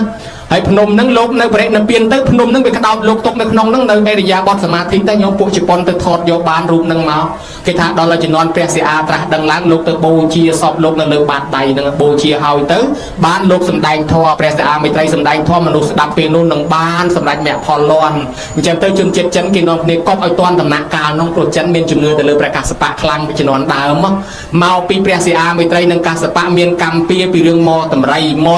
ប្រើតម្រៃឲ្យកាន់ដែកដុតក្តៅឲ្យគេមើលដើម្បីបានលុយតម្រៃនឹងវាគោរពចេតកម្មទៅមកតម្រៃនឹងកើតជាព្រះសិអាមេត្រីនឹងរីឯតម្រៃនឹងជាកាសបៈនឹងមានកម្មពៀគ្នាអញ្ចឹងបានព្រះសិអាមេត្រីទៅបូជាសពលើបាតដៃនឹងវិញហ្នឹងណាហើយដល់អាចិនសម័យថ្មីផ្អើលពីរឿងហុងស៊ុយគេតណាលពីបរោះម្នាក់ហ្នឹងម្ដាយស្លាប់ទៅអត់មានកន្លែងកប់ម្ដាយក្រពេក3ខ្មោចម៉ែដើរទៅឃើញធ្លុកកបីដេកហើយក៏យកទៅកប់ធ្លុកកបីដេកនោះណាស្រាប់តែកប់ហើយពូនភ្នោទៅចេះតែគោរពថ្វាយអង្គមព្រឹកល្ងាចទៅផ្អើលទេវតានៅជុំវិញហ្នឹងថែអាសាគាត់រស់ស៊ីមានដាច់គេមកភូមិនឹងខ្លាចជាអ្នកមានតាគាត់ថាអាហ្នឹងវារស់ស៊ីមានណាមកពីវាកប់ខ្មោចម៉ែវាចំដីមានបើមិនជឿឲ្យវាកោះទៅដាក់ឲ្យឆ្ងាយបំលែងមានណាតែគេបញ្ញុះគេថាណែឯងកប់សពម៉ែចំធ្លុកកបីហ្នឹងអន់ណាណោអាកពូភ្នំអាខ្ពស់អាដីថ្លៃបានវាសមរស់ស៊ីកាន់តែមានជាងហ្នឹងទៀតគាត់នឹកឃើញថាអើកាលហ្នឹងអញក្រគ្មានលុយទិញដីឥឡូវទៅទិញអាកពូលភ្នំនឹងដាក់តែហ្មងយកសពម៉ែកោះពីធ្លុកកបីទៅដាក់អាកពូលភ្នំនឹងវាឆ្ងាយយកមកកាលនៅចិត្តនេះទៅថ្វាយអង្គមព្រឹកល្ងាចដល់ឲ្យឆ្ងាយមួយខែទៅម្ដងយូរមួយឆ្នាំទៅ2ដងយូរមួយឆ្នាំទៅម្ដងយូរលែងទៅតែម្ដងដុសព្រៃដុសស្មៅទ្រុបមានឯណាទេវតាដែលធ្លាប់ទៅថៃអាសាលែងថៃអាសាគាត់រស់ស៊ីក្រវិញដល់អញ្ចឹងទៅចាស់គាត់ថាណអញថាឃើញដែរមកពីដីហ្នឹងកប់ដីមានឥឡូវទៅដាក់កន្លែងនោះឃើញឥឡូវឃើញវាក្រដែរឃើញដែរតាមការពិតទៅមិនមែនមកពីដីទេមកពីធរកតញ្ញូកប់កន្លែងណាដែរបើមានធរកតញ្ញូនៅតែមានអញ្ចឹងកន្លែងអន់ប្រហែលធ្លុកកបីដេកជ្រូកដេកទៅដែរឲ្យតកូនមានធរកតញ្ញូនៅតែរស់ស៊ីមានអញ្ចឹងណាញោមណាហើយដល់ទៅពេលយើងផ្អើលអាដីល្អប៉ុន្តែសពថ្ងៃអាត្មាប្រាប់មួយទៅចិននៅស្រុកខ្មែរសំណាងឲ្យទិញដីធ្វើភ្នៅធំបាននៅស្រុកចិនគេប្រកាសឲ្យដុតទាំងអស់គ្នាទៅហើយរដ្ឋាភិបាលចិនប្រកាសឲ្យបូជាដោយភ្លើងទាំងអស់ពីព្រោះបើម្នាក់ភ្នៅមួយ100លានអ្នកភ្នៅ100លានទៅយូពេញប្រទេសសិតតែភ្នៅរីឯនៅអាមេរិកទិញដីបញ្ចុះភ្នៅនឹងបានប៉ុន្តែមានកំណត់ដល់កំណត់ឆ្នាំគេបញ្ចុះចោលវិញអត់មានឲ្យកប់មកយ៉ាងបានទេអញ្ចឹងដូច្នេះហើយយើងសំណាងហើយនេះរឿងចាត់នៃការបូជាសពតាមរយៈការបញ្ចុះក្នុងដីឥឡូវមួយទៀតពិធីជាបណកិច្ចដោយបូជាដោយភ្លើងយើងបានកោតបានភាពយកមកទុកដាក់នេះយើងយកលំនាំតាមព្រះនិងតាមលំនាំស្ដេចចក្រញោមព្រោះព្រះអង្គគ្រប់អង្គគឺបូជាដោយភ្លើងហើយស្ដេចចក្រក៏បូជាដោយភ្លើងការបូជាដោយភ្លើងល្អជាងគេណាញោមណាពីព្រោះថាវាជាលំនាំរបស់ស្ដេចចក្រនិងលំនាំរបស់ព្រះអញ្ចឹងយើងធ្វើតាមព្រះល្អប្រពៃហើយបានធាតុយកមកគោរពបូជាមានរឿងនិទានច្រើនពាក់ព័ន្ធទៅនឹងសពនឹងប៉ុន្តែអាត្មាគ្រាន់និទានឲ្យញោមប្លែកភ្នែកតែប៉ុណ្ណេះប្លែកវិជាតែប៉ុណ្ណេះទៅចុះហើយខ្មែរយើងហើយនឹងជនជាតិភាគតិចគេរកឃើញនៅឥណ្ឌូនេស៊ីមានអាជំនឿមួយបើថាយាយនឹងកើតនៅស្រុកណាគេត្រូវយកទៅកប់នៅស្រុកនោះទៀតហើយបើរកស្រុកកំណើតមិនឃើញទេអាចារ្យគេមានពិធីធ្វើឲ្យខ្មោចនាំផ្លូវទៅប្រាប់ស្រុកកំណើតទៀតហើយដល់តែមានជនជាតិភាគតិចមួយក្រុមទៀតនោះគេមិនកប់មិនដុតមិនបូជាប៉ុន្តែគេទុកខ្មោចបាន300-400ឆ្នាំញោមទាយសាមកគេទុករបៀបម៉េចគេឆ្អើភ្លើងដូចអាញីញោមអានោះសម្រាប់មេកធៀងធំឥឡូវញោមណាចង់ឲ្យគេឆ្អើអីប្រាប់ចៅឲ្យឆ្អើសាមកបាន300-400ឆ្នាំដែរថាឆ្អើដូចអាញីអញ្ចឹងណាញោមណាហើយឥឡូវគេរកឃើញនៅស្រុកខ្មែរយើងនៅភ្នំប៉ែលញោមពីងនឹងមឈូគេតម្កល់នឹងយ៉ាភ្នំនៅពលសពថ្ងៃច្រើនណាស់ឥឡូវប៉ុណ្ណេះទៅចោះបនជាបណកិច្ចអ្នកណាដែលមកចូលរួមពេលនោះបានបនច្រើនបានអានិសង្ឃ17កាប់18កាប់និង20កាប់បើគ្រាន់តែពិចារណាថាវាមិនទៀងកើតមកអនិច្ចំវាមិនទៀងអញ្ចឹង ស្លាប់ទៅវិញមិនដឹងថ្ងៃណាអញ្ចឹងបានអានិសង្ឃ17កាប់បើពិចារណាថាទុកខាងកើតមកវាមានទុកទាំងគេទាំងយើងទុកដូចតែគ្នាទេវាគ្រាន់តែមុនហើយនឹងក្រោយបានអានិសង្ឃ18កាប់ហើយបើពិចារណាថាវាអនត្តាមិនអាចអនាគតបានទេនៃកណ្ណចាស់កណ្ណមើលលែងឃើញថ្មិញបាក់សក់ស្កូវជ្រៀងជ្រួញថ្ងៃណាមួយស្លាប់ដូចតែគ្នាម្ដងគេម្ដងយើងប៉ុណ្ណេះបានអានិសង្ឃ20កាប់ប៉ុន្តែបើគ្មានពិចារណាអីសោះអញមកទៅឲ្យគេឃើញមុខដែរព្រោះត្រូវជាកូនត្រូវជាចៅដែរដល់ណាសូត្រធម៌អីសូត្រទៅជជែកគ្នាសោតវ៉ែពេញទៅនឹងទៅអានឹងអត់សូវបានបនប្រហែលទេណាញោមណាហើយអ្នកជួយហែជួយហោមអមដំណើរមានយានជំនិះដឹកអីជួយនឹងមនុស្សនឹងសបោញាតទៅណាក៏សបោរត់ស៊ីលក់ដូរទិញចំណេញចំណូលអីគឺថាភ្ញៀវអតិថិជនចូលដល់ស្រាក់នៅប្រទេសអាមេរិកនៅប្រទេសគេគោរពឡានសពនឹងខ្លាំងណាញោមណាហើយបើជនជាតិចិនផងបើបានដឹកសពនឹងគេអរណាធ្វើឲ្យមនុស្សនឹងសបោញាតសបោភ្ញៀវជាមហាស្នេហ៍មួយតាក់ទិញភ្ញៀវហ្មងដូច្នេះហើយអ្នកបូជាសពបានបនច្រើនដូចជាយុសកលបុត្រកើតមកលើគំនរទ្រព្យសម្បត្តិនឹងក៏ដោយសារអានិសង្ឃបូជាសពគេនឹងចូលរួមហែសពគេពីមុន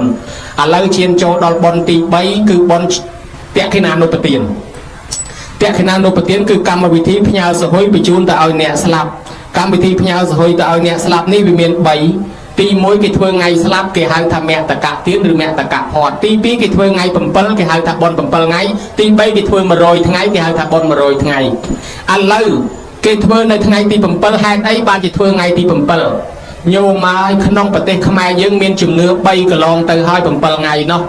ះកាលពីយើងនៅជឿសាសនាដើមដែលអ្នកស្រាវជ្រាវហៅថាសាសនាអូស្ត្រូអាស៊ីតិចឬហៅថាអូស្ត្រូអាស៊ីអ្នកខ្លះហៅថាសាសនាជីវចលគេជឿថាជំនឿដូនតារករណតាម្ចាស់ទឹកម្ចាស់ដីជំនឿនោះមុនពុទ្ធសាសនាមុនព្រហ្មញ្ញសាសនាខ្មែរយើងជឿថាអ្នកស្លាប់ទៅអត់ទាន់ដឹងខ្លួនទេតរដល់ថ្ងៃទី7បានដឹងខ្លួនញោមហើយគេឃើញនិយាយរកគេស្ដាប់មិនបានដឹងថាអញស្លាប់ហើយបានមកយំលាជាតិលាកំណើតម្លោះហើយក្នុងសម័យដើមនោះគេរៀបចំសំណែនសែនព្រេនមួយក្នុងថ្ងៃទី7ហ្នឹងជូនដំណើរខ្មោចគេហៅថាខ្មោចដឹងខ្លួនថ្ងៃទី7ហើយជាប់អាផ្នត់កំណត់នឹងមកបានជាអ្នកខ្លះកូនដើរចោលម៉ែចោលឪអត់ជួយធ្វើការអីសោះហើយដល់ទៅពេលថ្ងៃណាមួយភ្ញាក់រលឹកមកជួយធ្វើបុណ្យមកជួយធ្វើការងារម៉ែអីគេថាអានេះទៅភ្ញាក់ដឹងខ្លួនមើលតែខ្មោច7ថ្ងៃ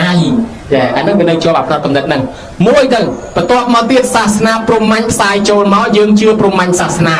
យើងគោរពតាមគម្ពីរសាមវេទយុជ្ជវេទអដ្ឋរវវេទនិងគម្ពីរឧបសាទជឿទៅលើព្រះវិស្ណុព្រះនរាយណ៍ព្រះឥសូរព្រះសិវៈនិងព្រះព្រហ្ម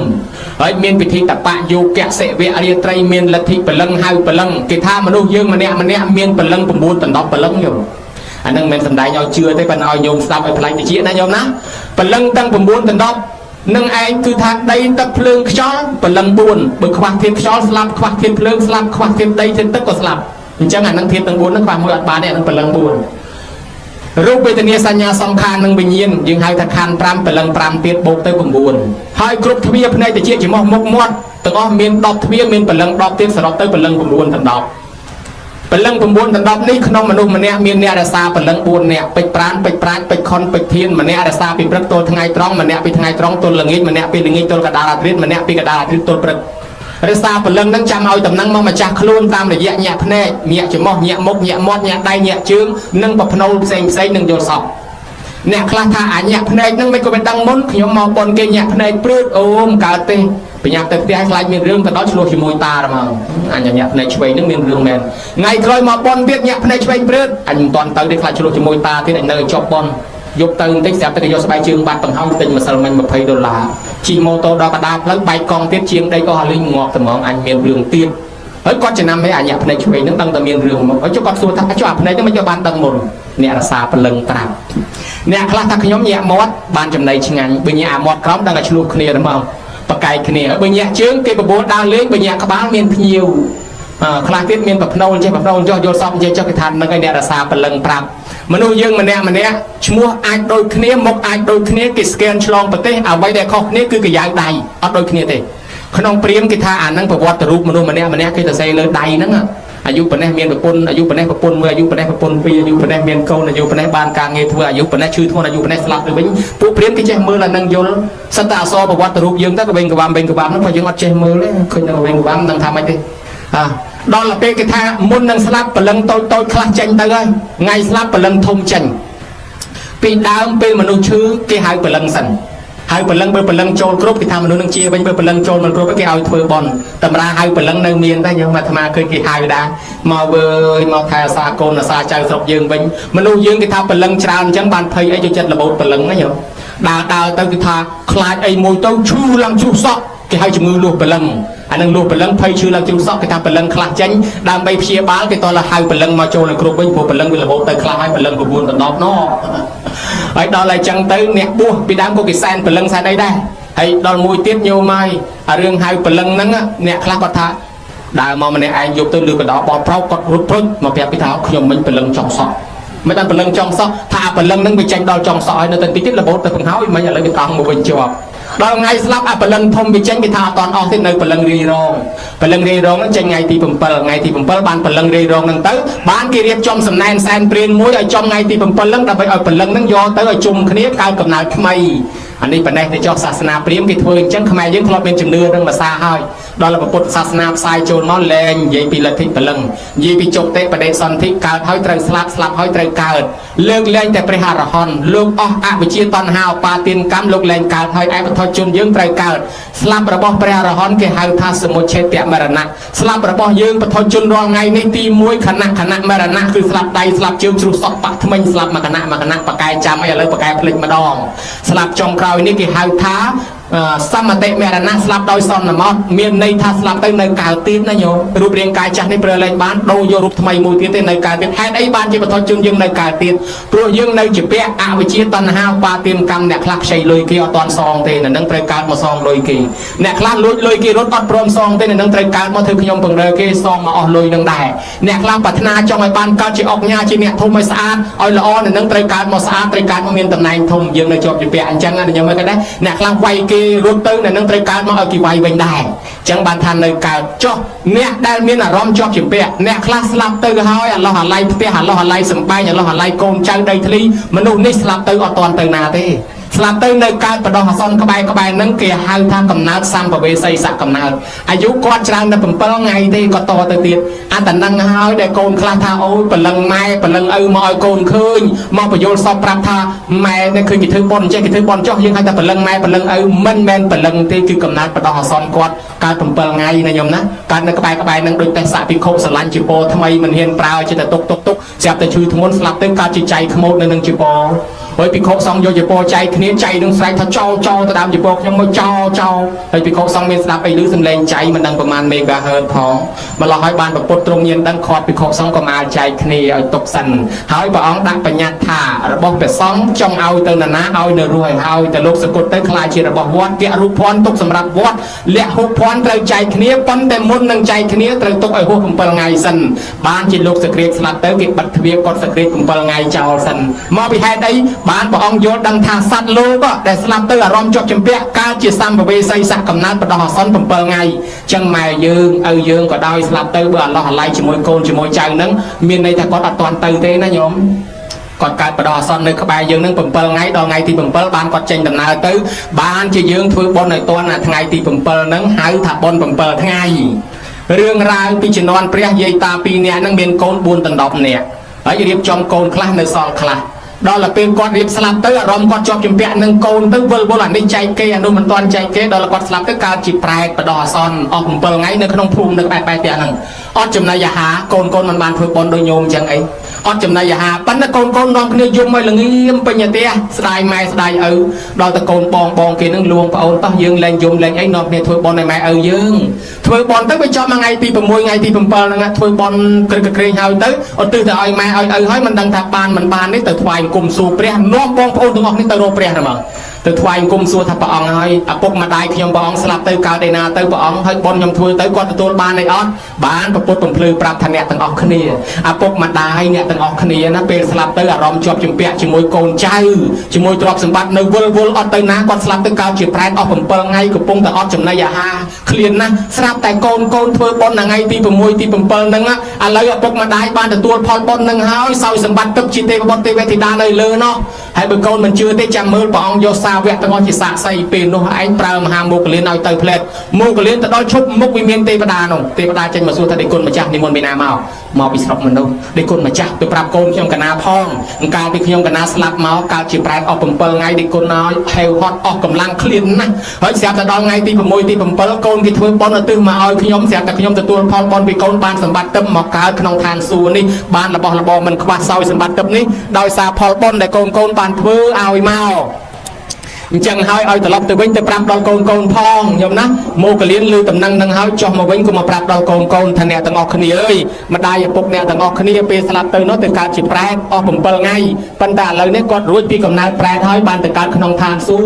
โดยสาบอนโกนทวยกาไปทางตีผมเปิลน้องให้กดประดามมาถ่ายโกนนึงคอมสลันคณีคอมเทอร์บอนถ้าบัดทำมันได้อย่างปกติสลันระบบโกนก็เกิดมันพอดปีสกได้สลับได้รีไอโกนต่างอ้อโกมันอาจเกิดพอดได้บางจังก็ปีแม่ปีเตอร์ทรงโกนสลันคณีทรงโกนช่วยคอมเทอร์บอนทรงเตียนตึ้งไงนามวยโกนนังบานตั้งเรื่องนี้เป็นประกอบนังบานการทำทางสู้ได้บานโกนนังนอนคณีทวยบอลเตรงออนนะในสลับโกนนึกนึงโกนจำสลับนึงมุกเปรียนังดอลลาร์มุกเปลี่ยนจอมนอนแต่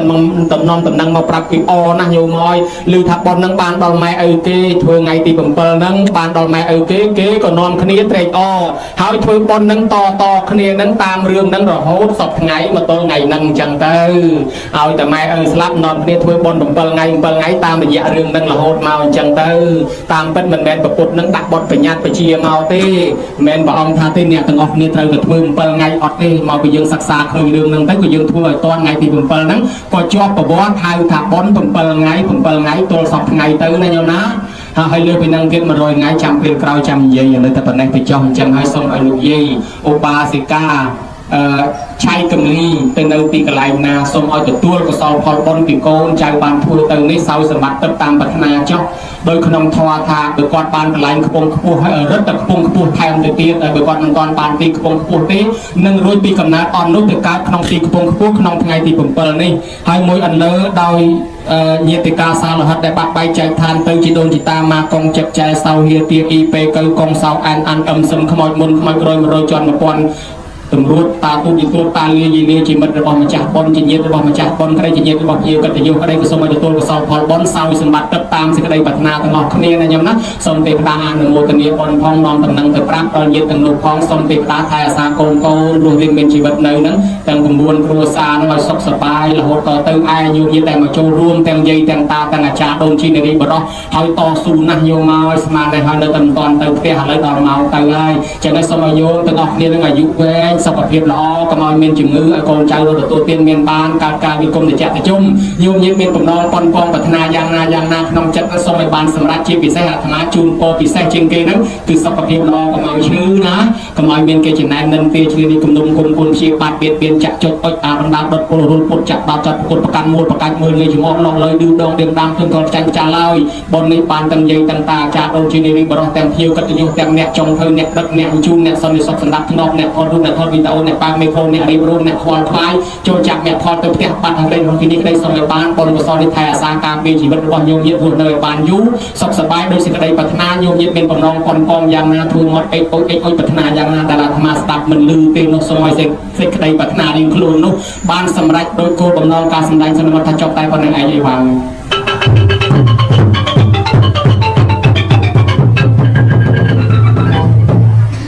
นะโมตัสสะภะคะวะโตอะระหะโตสัมมาสัมพุทธัสสะนะโมตัสสะภะคะวะโตอะระหะโตสัมมาสัมพุทธัสสะนะโมตัสสะภะคะวะโตอะระหะโตสัมมาสัมพุทธัสสะตูลព្រះបង្គំសូមក្រាបថ្វាយបង្គំគុណព្រះពុទ្ធគុណព្រះធម៌គុណព្រះសង្ឃដោយសេចក្តីគោរពដ៏សង្ខេបបែបខ្លីសូមក្រាបថ្វាយបង្គំសម្ដេចព្រះមហាសង្ឃរាជាធិបតីទាំងពីរគណៈសូមក្រាបថ្វាយបង្គំសម្ដេចព្រះមហាសូមេធាធិបតីព្រះសង្ឃនាយកនៃព្រះរាជាណាចក្រកម្ពុជាសម្ដេចគ្រប់ព្រះអង្គព្រះមេគុណព្រះអនុគុណព្រះវិន័យធម៌ព្រះធម្មធម៌ព្រះមន្ត្រីសង្ឃគ្រប់ឋានានុក្រមព្រះថេរានុថេរៈនវភិក្ខុសាមណេរគ្រប់ព្រះអង្គសូមចម្រើនពរដល់សម្ដេចទ្រង់ឯកឧត្តមអ្នកអបញ្ញាលោកជំទាវលោកស្រីប្រិយមិត្តពុទ្ធបរិស័ទគ្រប់មជ្ឈដ្ឋាននិងអ្នកស្ដាប់ព្រះធម៌តាមសំឡេងពុទ្ធសនៈស័ព្ទក៏ដូចជាប្រព័ន្ធផ្សព្វផ្សាយសូមទេវតាបីបាច់ថែរក្សាសម្ដេចព្រះគុណម្ចាស់ទ្រង់ឯកឧត្តមលោកជំទាវអស់លោកស្រីពុទ្ធបរិស័ទទាំងអស់នោះ ជួបប្រទះតែសេចក្តីសុខចម្រុងចម្រើនជារៀងរហូតតទៅកុំបីមានជំងឺឈឺអាពាធបៀតបៀនឡើយលំដាប់តទៅនេះទូលព្រះបង្គំខ្ញុំប្រកាសណាអាត្មាភាពសូមព្រះរាជានុញ្ញាតអនុញ្ញាតលើកឡើងនិទានប្រវត្តិជាប់តាក់ទងជាមួយនឹងកម្មវិធីបុណ្យនៅក្នុងព្រះពុទ្ធសាសនាក្នុងវេលានេះគឺបុណ្យភ្ជុំបិណ្ឌបុណ្យកាន់បិណ្ឌនិងបុណ្យភ្ជុំបិណ្ឌសាធុវោអស់លោកអ្នកសាធុសពបរោះប្រុសស្រីទាំងឡាយនៅក្នុងព្រះរាជាណាចក្រកម្ពុជាតែងមានកម្មវិធីបុណ្យមួយដែលហៅថាបុណ្យកាន់បិណ្ឌបុណ្យភ្ជុំបិណ្ឌដែលប្ររពធ្វើជារៀងរាល់ឆ្នាំចាប់ពីថ្ងៃ1រោចខែភទ្របទដល់ថ្ងៃ15រោចខែភទ្របទបុណ្យនេះឃើញមានមនុស្សម្នាមកយ៉ាងច្រើនកុះកស្រុកភូមិខ្លះវត្តខ្លះដាក់ជីវេនគ្នាដើម្បីមកធ្វើបុណ្យនេះពេញទាំង15ថ្ងៃ14ថ្ងៃគឺថ្ងៃកាន់បិណ្ឌដល់ថ្ងៃទី15នោះគឺថ្ងៃភ្ជុំគឺមានការជួបជុំច្រើនជាងប្រពៃពិធីបុណ្យភ្ជុំបិណ្ឌនេះ បើគិតទៅតាមការសិក្សាស្រាវជ្រាវជាប់តាក់ទងទៅដោយ ជំនឿសាសនាបើនិយាយពីជំនឿសាសនាមនុស្សលើលោកនេះមានអ្នកខ្លះជឿទៅអ្នកខ្លះក៏មិនជឿប៉ុន្តែក្នុងទីនេះក៏សូមជឿក្តីមិនជឿក្តីក៏សូមនិទានទៅតាមដំណើរដើមតងរឿងរ៉ាវដែលបានសិក្សាមកជាប្រពៃណីជាវប្បធម៌ឬក៏ជាឯកសារគម្ពីរដីកាក្បួនច្បាប់ទៅចុះ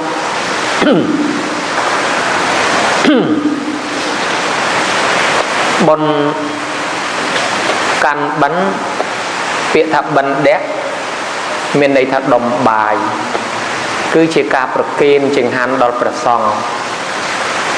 បើដាក់តាមវេនហៅថាវិរកភ័តហើយភ្ជុំបិណ្ឌគឺជាថ្ងៃដែលមានមនុស្សមកជួបជុំគ្នាយ៉ាងច្រើន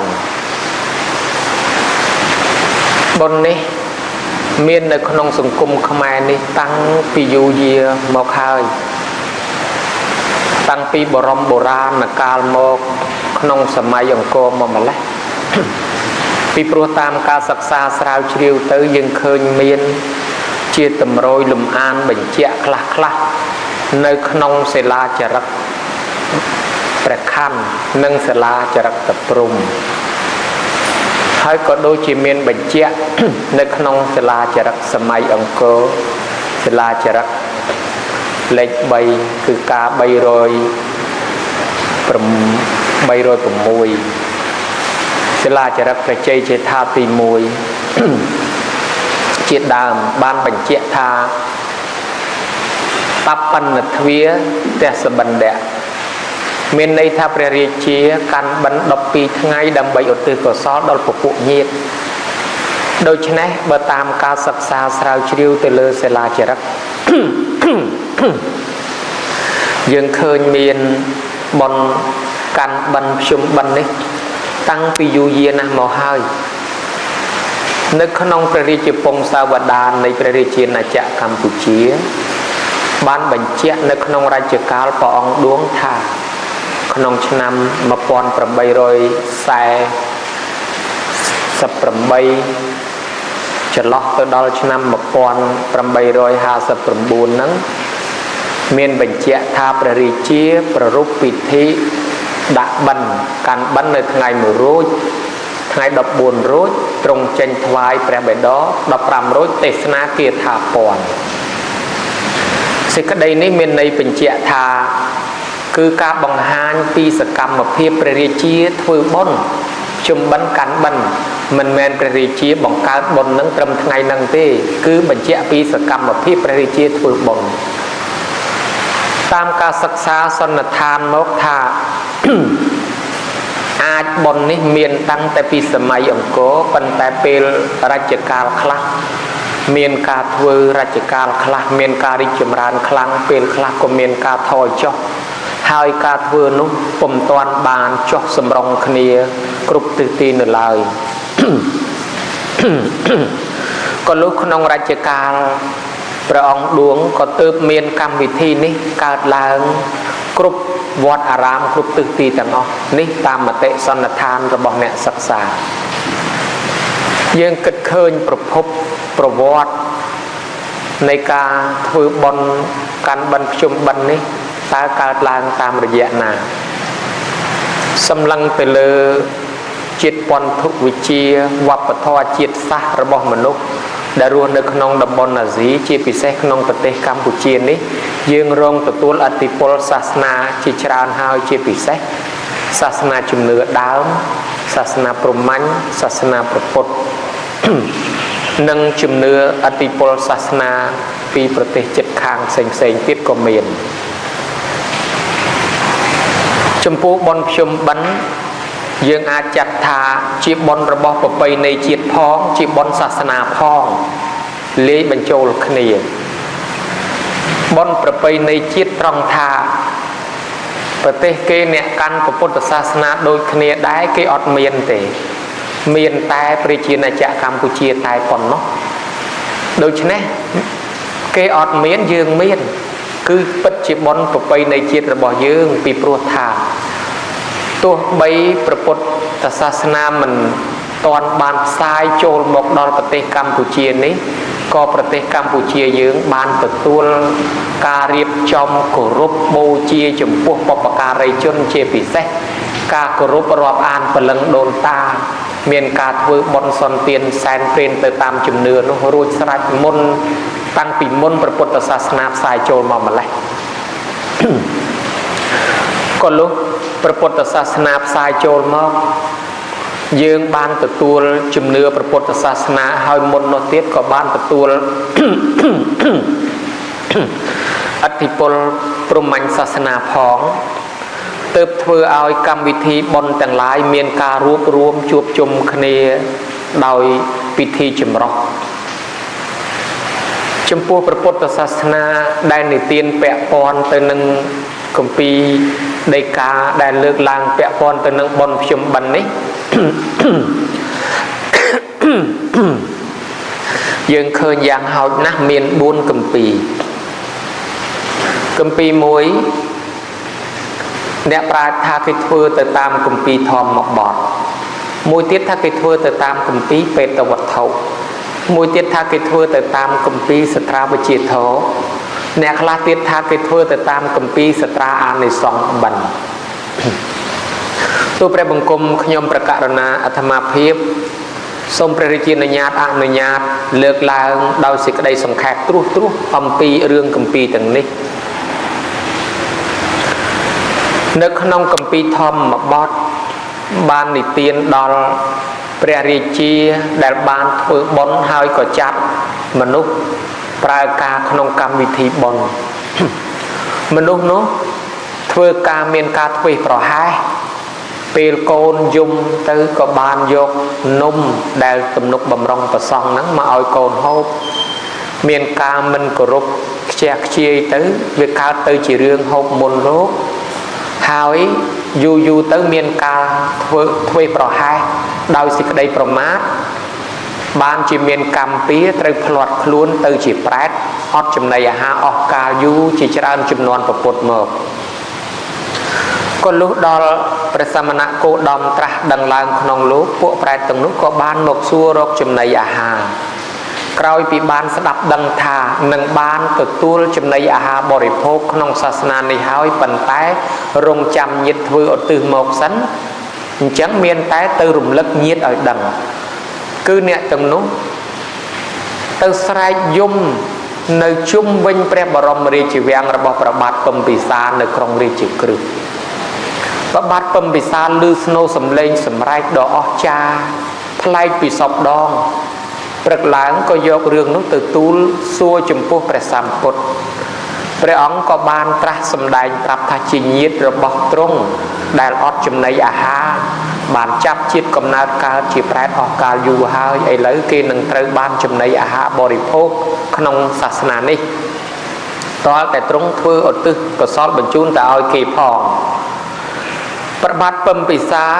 លោកបានជ្រះថ្លាធ្វើបុណ្យធ្វើទានដែរប៉ុន្តែលោកមិនបានចូលឧទ្ទិសខ្លួនឯងផ្ទាល់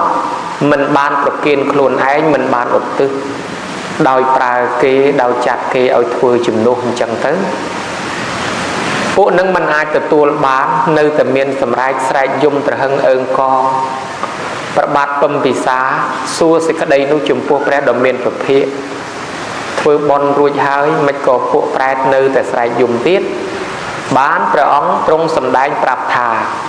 មហារាជធ្វើមែនប៉ុន្តែមហារាជមិនបានឧទ្ទិសម្ល៉េះហើយកំណើតពួកគេជាបរតតោបជីវីមិនអាចទទួលផលបានទេតលតែមហារាជធ្វើឲ្យឧទ្ទិសផងបានប្របាទពំពិសាលោកធ្វើឲ្យចូលប្រគេននិងឧទ្ទិសកុសលផលបុណ្យទៅព្រះពុទ្ធលោកទ្រង់ធ្វើផតតានមោទនាសម្ដែងនៅតិរោកុដសោតដែលមានចរិតទុកនៅក្នុងគម្ពីរបេតវត្ថុ3ដកភាគ56ដែរតិរោកុដសោតនោះព្រះសង្ឃតែងនិយមយកមកសូត្ររាល់ពេលបុណ្យភ្ជុំបិណ្ឌនិងធ្វើតេកេណានុបទានទល់តែសពថ្ងៃនេះប្រែតជាញាតិរបស់ប្របាទពំពិសាបានទទួលអដ្ឋមនុញ្ញផលសោយសម្បត្តិទៅរួចចាកពីកំណើតប្រែតក្នុងសម័យកាលនោះបានចំណីអាហារបរិភោគនេះហើយក៏ជាជំនឿមួយនៅក្នុងរឿងធ្វើបុណ្យតេកេណានុបទានត្រូវឧទ្ទិសត្រូវចូលប្រគេនហេតុនេះបានជាសម្ដេចទ្រង់ឯកឧត្តមទោះបីមានវ័យចាស់ជរាក៏សុខចិត្តចូលប្រគេនផ្ទាល់ដៃឧទ្ទិសផ្ទាល់ខ្លួនហើយឲ្យកូនចៅដឹកលុបជញ្ជូនយកមកវត្តដើម្បីធ្វើខ្លួនឯងឲ្យបានផ្ទាល់ហ្នឹងដោយសាររឿងហ្នឹង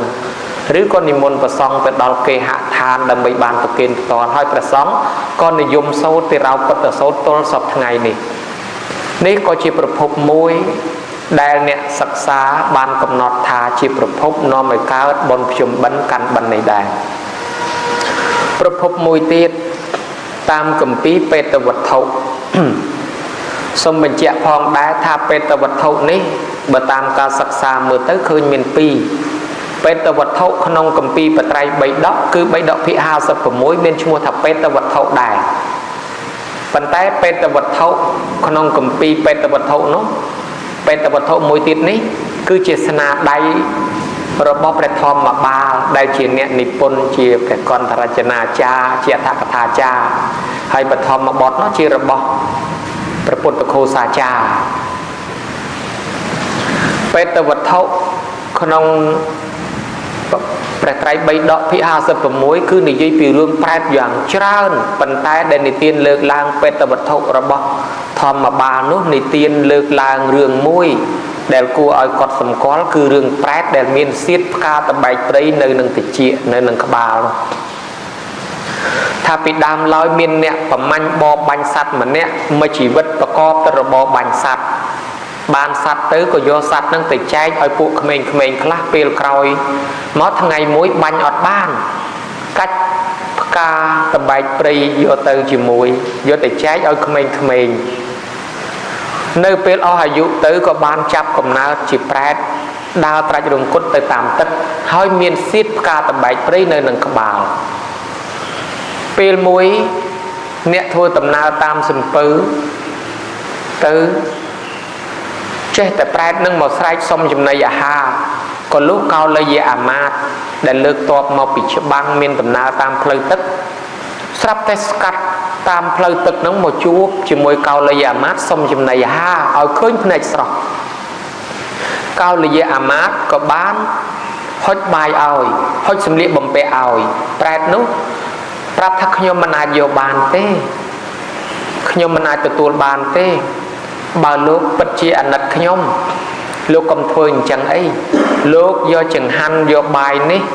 ទៅជូនចំពោះអ្នកមានសិលឬក៏ប្រគេនប្រសង់ហើយសុំឧទ្ទិសមកខ្ញុំទើបខ្ញុំទទួលបាន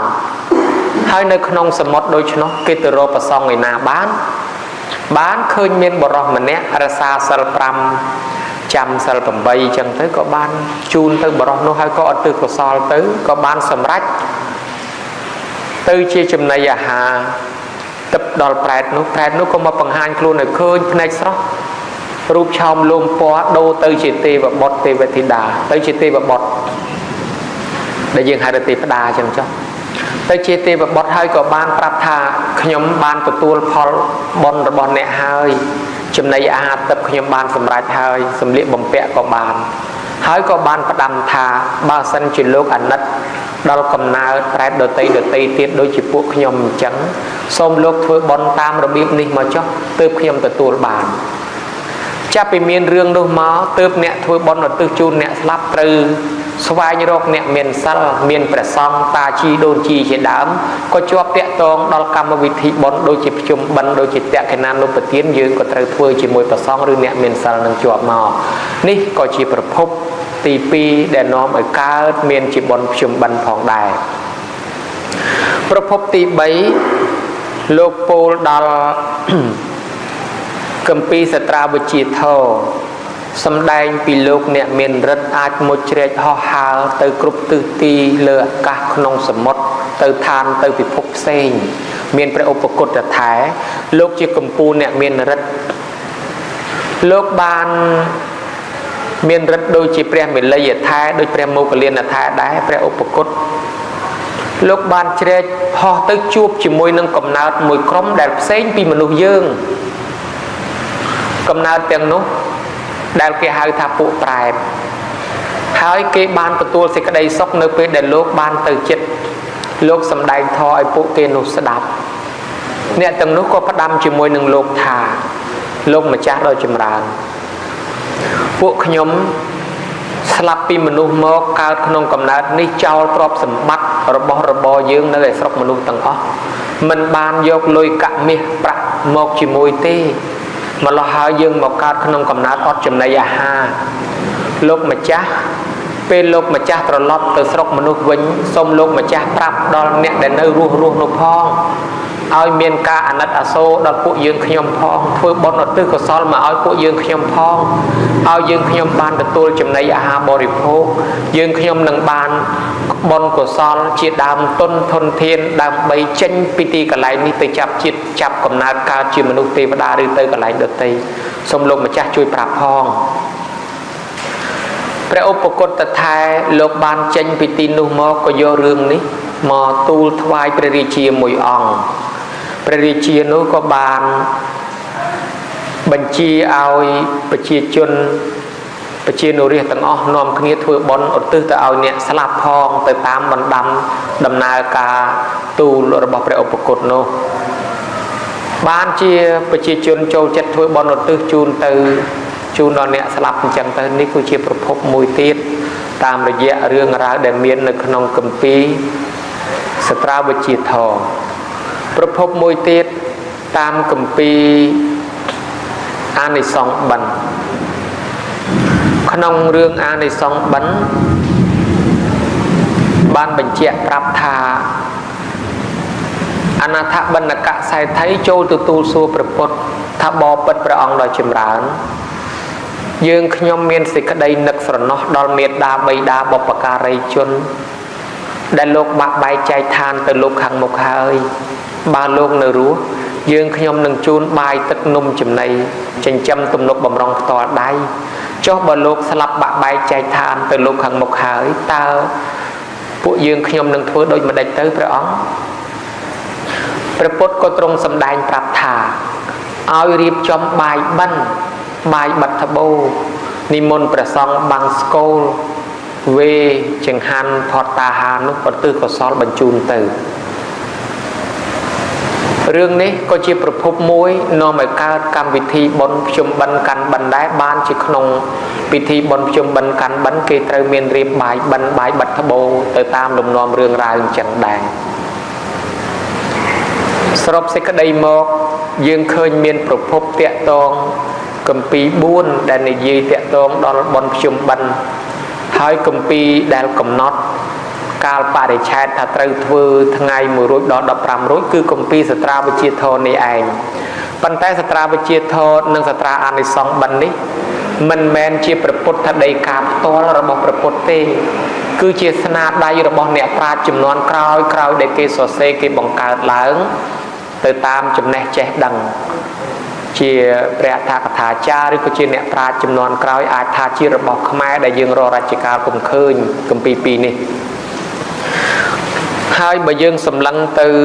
តាមបែបព្រះពុទ្ធសាសនាឆ្លងតាមគម្ពីរព្រះត្រៃបិដកវិញយើងឃើញថាជាបុណ្យពីរច្របាច់បញ្ចូលគ្នាទី1គឺបុណ្យបវារណាបច្ច័យ4ដល់ព្រះភិក្ខុសង្ឃយកលំនាំតាមលោកយាយវិសាខាដែលគាត់នៅរស់រានមានជីវិតនៅពេលរដូវចាំព្រះវស្សាគាត់តែងតែធ្វើទំនុកបំរុងចង្ហាន់ប្រសងពេញ3ខែប៉ុន្តែអ្នកក្រោយក៏យកលំនាំតាមដល់យូរមកការខ្វះខាតធនធានអីចឹងទៅរវល់ជាប់កិច្ចការងារផងក៏គេបន្ថយមកនៅត្រឹមតែ15ថ្ងៃដូច្នេះគឺជាបុណ្យបវារណាបច្ច័យ4ដល់ព្រះសង្ឃហើយមួយទៀតជាបុណ្យតក្ខិណានុប្រទានដើម្បីឧទ្ទិសកុសលដល់ពពួកញាតិកាសាលហិតញាតិមិត្តដែលបាក់បែកចែកឋានទៅនោះមានមេត្តាបិតាជាដូនជាតាជាដើមនោះអញ្ចឹងយើងយកកម្មវិធីបវារណាបច្ច័យ4ដល់ព្រះសង្ឃនេះជាកិច្ចឧទ្ទិសទៅតែម្ដងទើបក៏កើតទៅជាប្រភពនាំឲ្យកើតបុណ្យភ្ជុំបិណ្ឌកាន់បិណ្ឌនេះផងដែរនេះបើយើងសម្លឹងគិតមើលទៅតាមគម្ពីរព្រះពុទ្ធសាសនាឥឡូវនិទានពីប្រវត្តិប្រភពបុណ្យភ្ជុំបិណ្ឌបុណ្យកាន់បិណ្ឌមានសេចក្តីដូចនេះទំនៀមទម្លាប់នៃការធ្វើបុណ្យនេះដែលមានក្នុងព្រះរាជាណាចក្រកម្ពុជាវត្តខ្លះមានធ្វើផ្កាបិណ្ឌពេលព្រឹកការបកស្រាយរបស់លោកអាចារ្យថាផ្កាបិណ្ឌនេះគឺជាចូលឡាមនីចេតិយដែលតម្កល់ព្រះកេសធាតុរបស់ព្រះពុទ្ធនៅឯឋានសួគ៌ម្ល៉េះហើយយើងមិនអាចទៅគោរពថ្វាយបង្គំបានក៏នាំគ្នារៀបចំផ្កាបិណ្ឌជាតំណាងឲ្យចូលឡាមនីចេតិយពាក្យថាបាយបត្តបោមកពីពាក្យថាបត្តបោរៈគឺបាយសម្រាប់បំពេញបាតដែលមានរឿងព្រះភិក្ខុសង្ឃលោកគង់ចាំភាសានៅក្នុងព្រៃมันអាចទៅបិណ្ឌបានគ្រប់គ្រាន់ដោយសាររដូវកាលមេឃភ្លៀងហើយឆ្ងាយផងលោកខ្វះចង្ហាន់ស្គមស្គាំងក៏ជួបនឹងបរិះអ្នកមានសទ្ធាជ្រះថ្លាគេក៏បានរៀបចំទំនុកបំរុងចង្ហាន់ត្រៀមខាងក្រៅបាតជាចង្ហាន់សគួរសម្រាប់ប្រសង់ទៅបិណ្ឌបាតមិនបានក៏មានចង្ហាន់សម្រាប់ឆាន់អញ្ចឹងក៏វាកើតទៅជាបាយបត្តបោដែលជារបស់ផ្សេងក្រៅបាតមកពីពាក្យថាបត្តបោរៈបាយបំពេញបាតបន្ថែមខាងក្រៅបាតមានតាំងពីនំផ្លែឈើអីជាដើមផងដែរក្នុងពិធីបុណ្យកាន់បិណ្ឌនេះទៀតសោតក៏មាននិមន្តព្រះសង្ឃចម្រើនព្រះបរិត្តនិងសម្ដែងធម៌ទេសនាមានការសមាទានសិល5មានការនិមន្តព្រះសង្ឃបាំងសកូលគឺនិមន្តព្រះសង្ឃសូត្រនៅធម៌បាំងសកូលហើយយើងនាំគ្នាស្ដាប់ដោយគោរពទើបបានបុណ្យអានិសង្ឃនឹងចប់ទៅក៏នាំគ្នាឧទ្ទិសនៅកុសលផលបុណ្យកើតពីការស្ដាប់នោះព្រមទាំងកុសលផលបុណ្យកើតពីការប្រគេននៅទេយទានដល់ព្រះភិក្ខុសង្ឃនោះឧទ្ទិសជូនដល់បុព្វការីជនចឹងទៅហើយមានការរាប់បាតអ្នកខ្លះថាបើគង់ទៅយកចង្ហាន់មកប្រគេនព្រះសង្ឃដដែលចាំបាច់រាប់បាតធ្វើអីថាបានជារាប់បាតនេះទី1គឺជាទំនៀមរបស់ព្រះភិក្ខុសង្ឃដែលជានិស្ស័យរបស់លោកបួសហើយបណ្ឌយាលោកពភោចនាងនិសាយបបជាតតតេយវជីវាំងឧស្សាហករណីយោលោកត្រូវអាស្រ័យចង្ហាន់បិណ្ឌបាតដែលកើតឡើងដោយកម្លាំងស្មងគឺត្រូវនិមន្តទៅបិណ្ឌបាតទោះបីជាត្រកូលព្រាហ្មណ៍ត្រកូលស្ដេចក៏ដោយត្រូវទៅបិណ្ឌបាតក៏ជាប់ជាទំនៀមរបស់ព្រះភិក្ខុសង្ឃទៅបិណ្ឌបាតប៉ុន្តែអាចទទួលនៅផាត់បើគេមានបវារណាដូចជាសង្ឃផាត់ជាដើមមិនបាច់ទៅបិណ្ឌក៏បានដែរម្ល៉េះហើយចង្ហាន់ដែលដាក់ក្នុងបាតមានន័យថាជាចង្ហាន់សម្រាប់ព្រះសង្ឃចង្ហាន់ដាក់ចានធម្មតាគឺសម្រាប់មនុស្សធម្មតាប៉ុន្តែបាតមានតែព្រះសង្ឃអ្នកប្រើអញ្ចឹងសង្ឃាមិសុបតិតាជាទានតម្កល់នៅក្នុងសង្ឃមានពាក្យនៅក្នុងធម៌សូត្រថាបុគ្គលគប្បីឲ្យនៅវរិភោជនដោយពេញដល់ភេជ្ជៈ1000ដល់ពេញដោយភេជ្ជៈ1000មានន័យថា1000ចានក៏មិនបានស្មើនឹងភោជន1បាតដែលគេបានឲ្យហើយដល់ព្រះសារីបុត្រនិងពួកអក្សរវៈដតីក្នុងពុទ្ធបាតនេះដែលមានគុណប្រមាណមិនបានមានន័យថាឲ្យរាប់ពាន់ចានមិនមែនជាប្រសង់ដល់តែឲ្យ1បាតចំពោះប្រសង់បត្តបោរានុភាវេនៈមេត្តាបេតាប្រមុញ្ចរេព្រោះហេតុនោះ ban chia miệt đa nòng bầy đá rồi men rồi chạ tí được thao tiếp đau ăn nụ phiếp này bay đèn pin khăn bát bán chỉ kia này dùng rọt bát chẳng từ phần tái pin nứt mưa phong đá chùm pua cà rọt bát cầm ao pin cầm ao hia ai nâng rọt bát môi tiết cà pun phnom sạch chùm nưa tha rùm đo rùm lu rùm liêng cam pia xong mà phay tu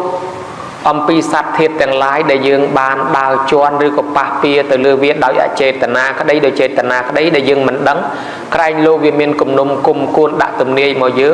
យើងសូមផ្ទេជូនឲ្យបុណ្យកុសលទៅគេវិញកុំឲ្យគេចងពៀជាមួយយើង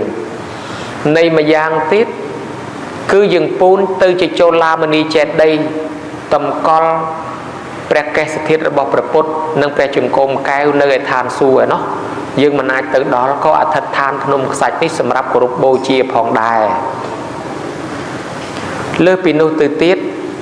មានកម្មវិធីក្នុងរដូវកាលបុណ្យភ្ជុំបិណ្ឌនេះតែងមានសូត្របរាភវសូត្រហើយនឹងធ្វើវេនមានអ្នកខ្លះសួរថាម៉េចក៏បុណ្យនឹងគេធ្វើវេនថាបានជាធ្វើវេនពីដើមមកសង្កផាត់តាំងគឺសង្កផាត់ពេញ3ខែសម័យក្រោយមកទៀតដែលមាននិទាននៅក្នុងគម្ពីរបត្រៃបិដកចលវៈភាគទី10ថាប្រជាជនមានការខ្សោយកម្លាំងខ្វះចង្ហាន់ម្ល៉េះហើយក៏ដាក់ទៅជាសាលាកផាត់ក៏មានទៅជាឧបោសថកៈផាត់ក៏មានទៅជាផាត់ផ្សេងមិនអាចប្រគិនគ្រប់3ខែឬក៏ប្រគិនគ្រប់ពេញរាល់ថ្ងៃបានទេគឺមានពេលមានវេលាច្បាស់លាស់ហើយពាក្យថាវារិកៈផាត់គឺផាត់តាមវេនដោយសារមនុស្សជាប់រវល់កិច្ចការងារផងក៏មានវារិកៈផាត់គឺផាត់តាមវេនដើម្បីម្ដងគេម្ដងយើងហើយបើចំពោះក្នុងប្រទេសកម្ពុជាយើងអាចមានន័យពីរមួយគឺមនុស្សរវល់មិនអាចទៅបានគ្រប់ពេលវេលាក៏ម្ដងយើងម្ដងគេហើយមួយទៀតក៏ដើម្បីចែករំលែកបើមនុស្សក្នុងវត្តមានភូមិជាច្រើនហើយនាំគ្នាសម្រុកមកតែមួយថ្ងៃស្អែកខាងស្អែកអត់មានបើដូច្នេះហើយការដែលមកមួយថ្ងៃមនុស្សច្រើនជ្រុលចង្ហាន់ក៏ច្រើនជ្រុលដល់ស្អែកខាងស្អែកប៉ះចំអត់អញ្ចឹងហើយក៏សម្រួលទៅចែកទៅជាវេនផងសម្រួលកិច្ចការងារផងនេះបើតាមគម្ពីរពុទ្ធសាសនាបត្រៃបិដកផងក៏ដូចជាក្នុងការឃើញជាក់ស្ដែងនៅក្នុងព្រះជាណាចក្រកម្ពុជាផងក៏ទើបមានការធ្វើវេនទៅចែកបុណ្យចែកកុសលគ្នាសម្រួលដល់មនុស្សដែលបានមកធ្វើបុណ្យផងដែររីឯការសូត្រនៅបរាភវសូត្រនោះ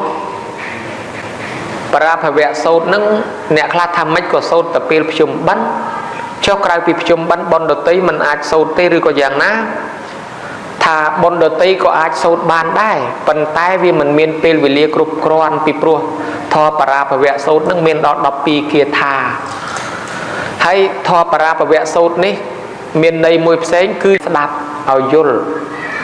ដែលព្រះពុទ្ធទ្រង់សម្ដែងទុកមកមាននៅក្នុងព្រះត្រៃបិដកភាគ54ហើយព្រះសង្ឃិតិកាចារ្យលោកបកប្រែក្នុងគម្ពីរបត្រៃបិដកក៏គ្មានកំណាព្យពាក្យកាបឃ្លួងជួនអីចឹងដែរជាពាក្យរាយធម្មតាមានជាកំណាព្យពាក្យជួននេះឡើងត្រឹមឆ្នាំ1944មកទេចំនួនព្រះគ្រូឯកញឹមធ្វើបុណ្យបញ្ចុះសីមាវត្តធម្មិសារារាមលោកបានតែងទៅជាកំណាព្យកាបឃ្លួងជាមួយនឹងមង្គលសោតនិងប្រសោតផ្សេងដើម្បីចែកផ្សព្វផ្សាយក្នុងបុណ្យបញ្ចុះសីមាក៏រួចពីនោះទៅគេឃើញមានអត្ថបទនេះកំណាព្យកាបឃ្លួងល្អក៏យកមកផ្សព្វផ្សាយចាប់ផ្ដើមមានសោតជាបទបែបកំណាព្យត្រឹមឆ្នាំ1944មកប៉ុណ្ណឹងទេរឿងបរាភវសូត្រនេះយើងអាចសូត្រក្នុងបុណ្យណាក៏បានដែរប៉ុន្តែมันមានពេលវេលាគ្រប់គ្រាន់មួយយ៉ាងបុណ្យភ្ជុំបិណ្ឌជាបុណ្យមានពេលវែងមនុស្សមកច្រើនអប់រំបានទាំងក្មេងទាំងចាស់មិនមែនជាក្រុមគ្រួសារមួយឬក៏ម្ចាស់បុណ្យមួយទេគឺអប់រំបានពេញភូមិពេញស្រុកពេញឃុំចំណោះជើងវត្តទាំងអស់បានច្រើនបានជានិយមយកមកសូត្រពេលភ្ជុំបិណ្ឌហើយបើយើងយកទៅសូត្រខុសពីភ្ជុំបិណ្ឌវាទៅជាទម្លាប់អញ្ចឹងទៅហើយក៏ដូចជា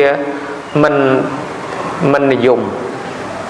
เปรียบโดยบทจำเรียงได้เกจำเรียงสำหรับจะเปลี่ยนโจลชนะยุติจะเปลี่ยนชุ่มก็โดยที่มันนิยมจังใดปราภเวะโซดเมียนในทาฮัดนอมเอาวินนี้พลายในสกได้วินนี้ในเลือโลกยังนี่สกรรมเพียบมนุษย์ในขนมสังคมตัวใบสมัยกาเนาก็ได้เมียนพลายวินนี้นั่งดอกปีบางมนุษย์นาเชียนเชิงโจลกันพลายวินนี้นุ๊กมนุษย์นั่งไอ้ยังนอมคล้วนเอาตือวินนี้นี่จีกาอบรมมนุษย์ก็มาด่าตือพลายวินนี้อุติหอคลาคลาโดยเฉวินนี้ตีมวยมนุษย์สอบท่อสอบเปียเปลี่ยนปัดดาวละอ้อจังเมียนในท่าตือเป็นจัดแต่ปีอักระมันแมนปีอบรมละอ้อมนุษย์น้องห้อยตือเฉวินนี้มวยเตี้ยมันพร้อมแสบกบมนุษย์ละอ้อตือแสบกบแต่บาปมัดน้องห้อยก็จีบพลายนอมคล้วนตรอสิกได้วินนี้มวยเตี้ยเนี่ยเดชรานมวยเนี่ยนี่เยชรานมวยเนี่ยเชลจโอน้องห้อยก็จีฮัดน้อมคล้วนตรอพลายในสิกได้วินนี้มวยเตี้ยเนี่ยเมียนลอยเมียนกะเมียนตรอบสมบัติแหลกบ้องกับปกมาได้เจ้าเหมือนบานจิงจำมาปกมาได้นั่งห้อยตีบัมพอดกรมครัวซาคล้วนนั่งคล้วนไอ้ก็จีฮัดน้อมไอวินนี้มวยเตี้ยเนี่ยเบากว่าเหาะจุ่มปูเนี่ยเมียนกลนท่อเมียนประซองเมียนสามณะเปรียมเจดามโดยเปียเหมือนเป็ดน้องห้อยก็จีฮัดน้อมไอวินนี้มวยเตี้ยตีปั่มเปลเนาะอ่างคล้วนเมียนตรอบสมบัติชราญมือเงยเนี่ยเดือดตีมือเงยยิดระบอกคล้วนอ่างแต่คล้วนเมียนยัวเมียนสะเมียนตรอบสมบัติกิจทาจิแฮดนอมเอาสิกได้วินิได้มวยเตี้ยเมียนจุ่มในอาหารชงันลุดเละเลี้ยมบริโภคแต่มันในไอมันใจกิรัวพองก็จิแฮดนอมเอาวินิพลายมวยเตี้ยมนุษย์เติบประพฤติแต่ละใบใบปากกาละใบใส่ละใบสระละใบพนอลนี่ก็จะแฮดน้องมอยวินนี่พลายมวยเตี้ยมันเตะออนนังกรมครัวซาไปได้ประปนคลวนเตะเจแต่กิจแวะไปกรมครัวซาเตอแสบกบนังใส่เปเซียบเซงก็จะแฮดน้องมอยวินนี่พลายมวยเตี้ยมนุษย์ได้เมียนไว้จัดจุลเปย์ให้ยกประปนเขมรยกพระใดเขมรก็จะแฮดน้องมอยวินนี่พลายมวยเตี้ยขนมองกาขนมสหกรมขนมกรมครัวซาหรือก็สถาบันนาได้รีบจอมจัดใจมนุษย์ข้อจำเนียนตั้งมนุษย์ข้อจำเนียนก็จะแฮดน้องมวยวินนี้ได้ตั้งมนุษย์ข้อจำเนียนมันบานรีบจำรานขนมองกาขนมสหกรมหรือก็กรมครัวซาระบบล้วนเต้มนุษย์นั่งน้อมมายืงวินนี้มวยเตี้ยคือการขนมตะโกลจิกสัตว์มันตอนเมียนลมดับหรือก็บอนสะได้หนึ่งตระบานลางสาวริปันได้เจแต่ปัฒนาทมปังกอปะปุดำใบตะดามจอมบานลางทมก็จะแฮดวินนี่สรบสิกได้หมอในขนมโลกยืงนี้การูในรอทั้งไงเมียนแฮดเมียนเพลวินนี่ดอกปีอย่างนั้นนามวยเชียนเชืองโจลเพลดอกปีนั้นนั่งวินนี่หายโดยเฉพาะการอบรมปราณิอบรมบานต่างจักต่างเขมรต่างประซองต่างกระหอโดยที่อบรมเขมรถ่าโกนปลอดใส่น้ำเมียนตรอบทนเทียนหายคลุนมันบานจนจำแระซาเม็ดดาใบดาได้จ่าเฉลี่ยแฮดนุเตอร์เชียนอมเอาวินนี่มันจนจำเม็ดดาใบดาได้จ่าเฉลี่ยจะแฮดนอมเอาวินนี่เงียดวินนี่ตรอบสมบัติโยสะธนะคลุนก็ทะเลเตอร์เชียเมียนจุ่มงื้อเตอร์เชียเมียนโรคไอเชียดามต้องอ่อนนั่งให้คือหาทาวินนี่ตีบัมพอดเกลเลนไตรกาเกลเลนรอบอันแต่เต่าบ้านจิกโยปราภเวะโซดหมกโซดในขนมเปรย์ชุมบันวัดคลาเมียนวิธีบอกบ่ายบันวัดคลาก็มันเมียนเตให้เติตามจุ่มเนื้อได้เบาสายเรียงคลุนวัดคลาก็เมียนวิธีแซนโดนตาวัดคลาก็มันเมียนกัมปีได้ปูเปะปอนตะดอลเรืองแปดยังเคยเมียนกัมปีเปตวัดเท่าเมียนรอบแปดดอกปียางเติตามประเภทกัมปีหนึ่งอมเปอร์ระบอกคลุนในขนมวัดปทอขมายรอบแปดเมียน30 ปมวยในขนมมิลนปัญหารอบเมียนแปดบนพวกคือพวกโอโตปจีวีพวกแปดได้จิงจำชีวิตโดยตุเชียมพวกข้อปปาเสกวันตะแปดคือแปดได้สกอลแต่ตุกขเวทเนียโดยสิกได้ใส่เคลียนจินในเชียมมาตอนนะฮะมันในเชียมมาตอนให้กะแปดคือแปดได้เตยเพลิงแช่จิน ហើយនឹងពួកប្រតតោបជីវីគឺប្រែតដែលទទួលចំណីអាហារដោយការអត់ទឹកប្រែតនេះសំដៅទៅលើអ្នកដែលស្លាប់ទៅហើយចាប់កំណើតកើតថ្មីមួយទៀតប៉ុន្តែមិនដឹងថាកើតជាស្អីមិនទាន់ដឹងថាល្អឬអាក្រក់កំណើតដែលស្លាប់ទៅហើយចាប់ថ្មីទៀតនោះគេហៅថាប្រែតមិនទាន់ល្អឬមិនទាន់អាក្រក់ប៉ុន្តែមនុស្សយើងដែលយកមកប្រើឲ្យទៅលើពាក្យថាប្រែតគឺសំដៅទៅលើរឿងអាក្រក់សរុបសេចក្តីមកគឺជាការគោរពរំលឹកនឹកដល់ដូនតាមេត្តាបិតាដែលស្លាប់ទៅក្រែងលោកផ្្លាត់កំណើតទៅកើតជាអ្វីមិនដឹងទេម្ល៉េះហើយយើងអ្នកកាន់ជំនឿពុទ្ធសាសនាក៏ចេះតែនាំគ្នាធ្វើទៅហើយម្យ៉ាងទៀតការធ្វើទៅនោះមានគោលបំណងមានប្រយោជន៍សម្រាប់សង្គមជាតិផងសម្រាប់សាសនាផងយ៉ាងច្រើនយ៉ាងហោចណាស់គោលបំណងវត្ថុបំណងនៃកម្មវិធីបុណ្យភ្ជុំបិណ្ឌដែលយើងឃើញត្រួសនឹងមានសេចក្តីរៀបរាប់តទៅនេះការកើតឡើងជាបុណ្យភ្ជុំបិណ្ឌនិងការធ្វើបុណ្យភ្ជុំបិណ្ឌនេះគឺសម្ដែងពីពុទ្ធសាសនាសារណហេតុនឹកឃើញយើងជាអ្នកកាន់ព្រះពុទ្ធសាសនាត្រូវគោរពតាមទូនីតិជាបរិស័ទថែរក្សាប្រពៃណីទំនៀមពិធីសាសនារបស់យើងជាពិសេសការទំនុកបំរុងប្រសង់ប្រសក់និងប្រសង់មានការទំនាក់ទំនងគ្នាជាពិសេសព្រះសង្ឃលោកត្រូវការសិក្សារៀនសូត្រលោកគង់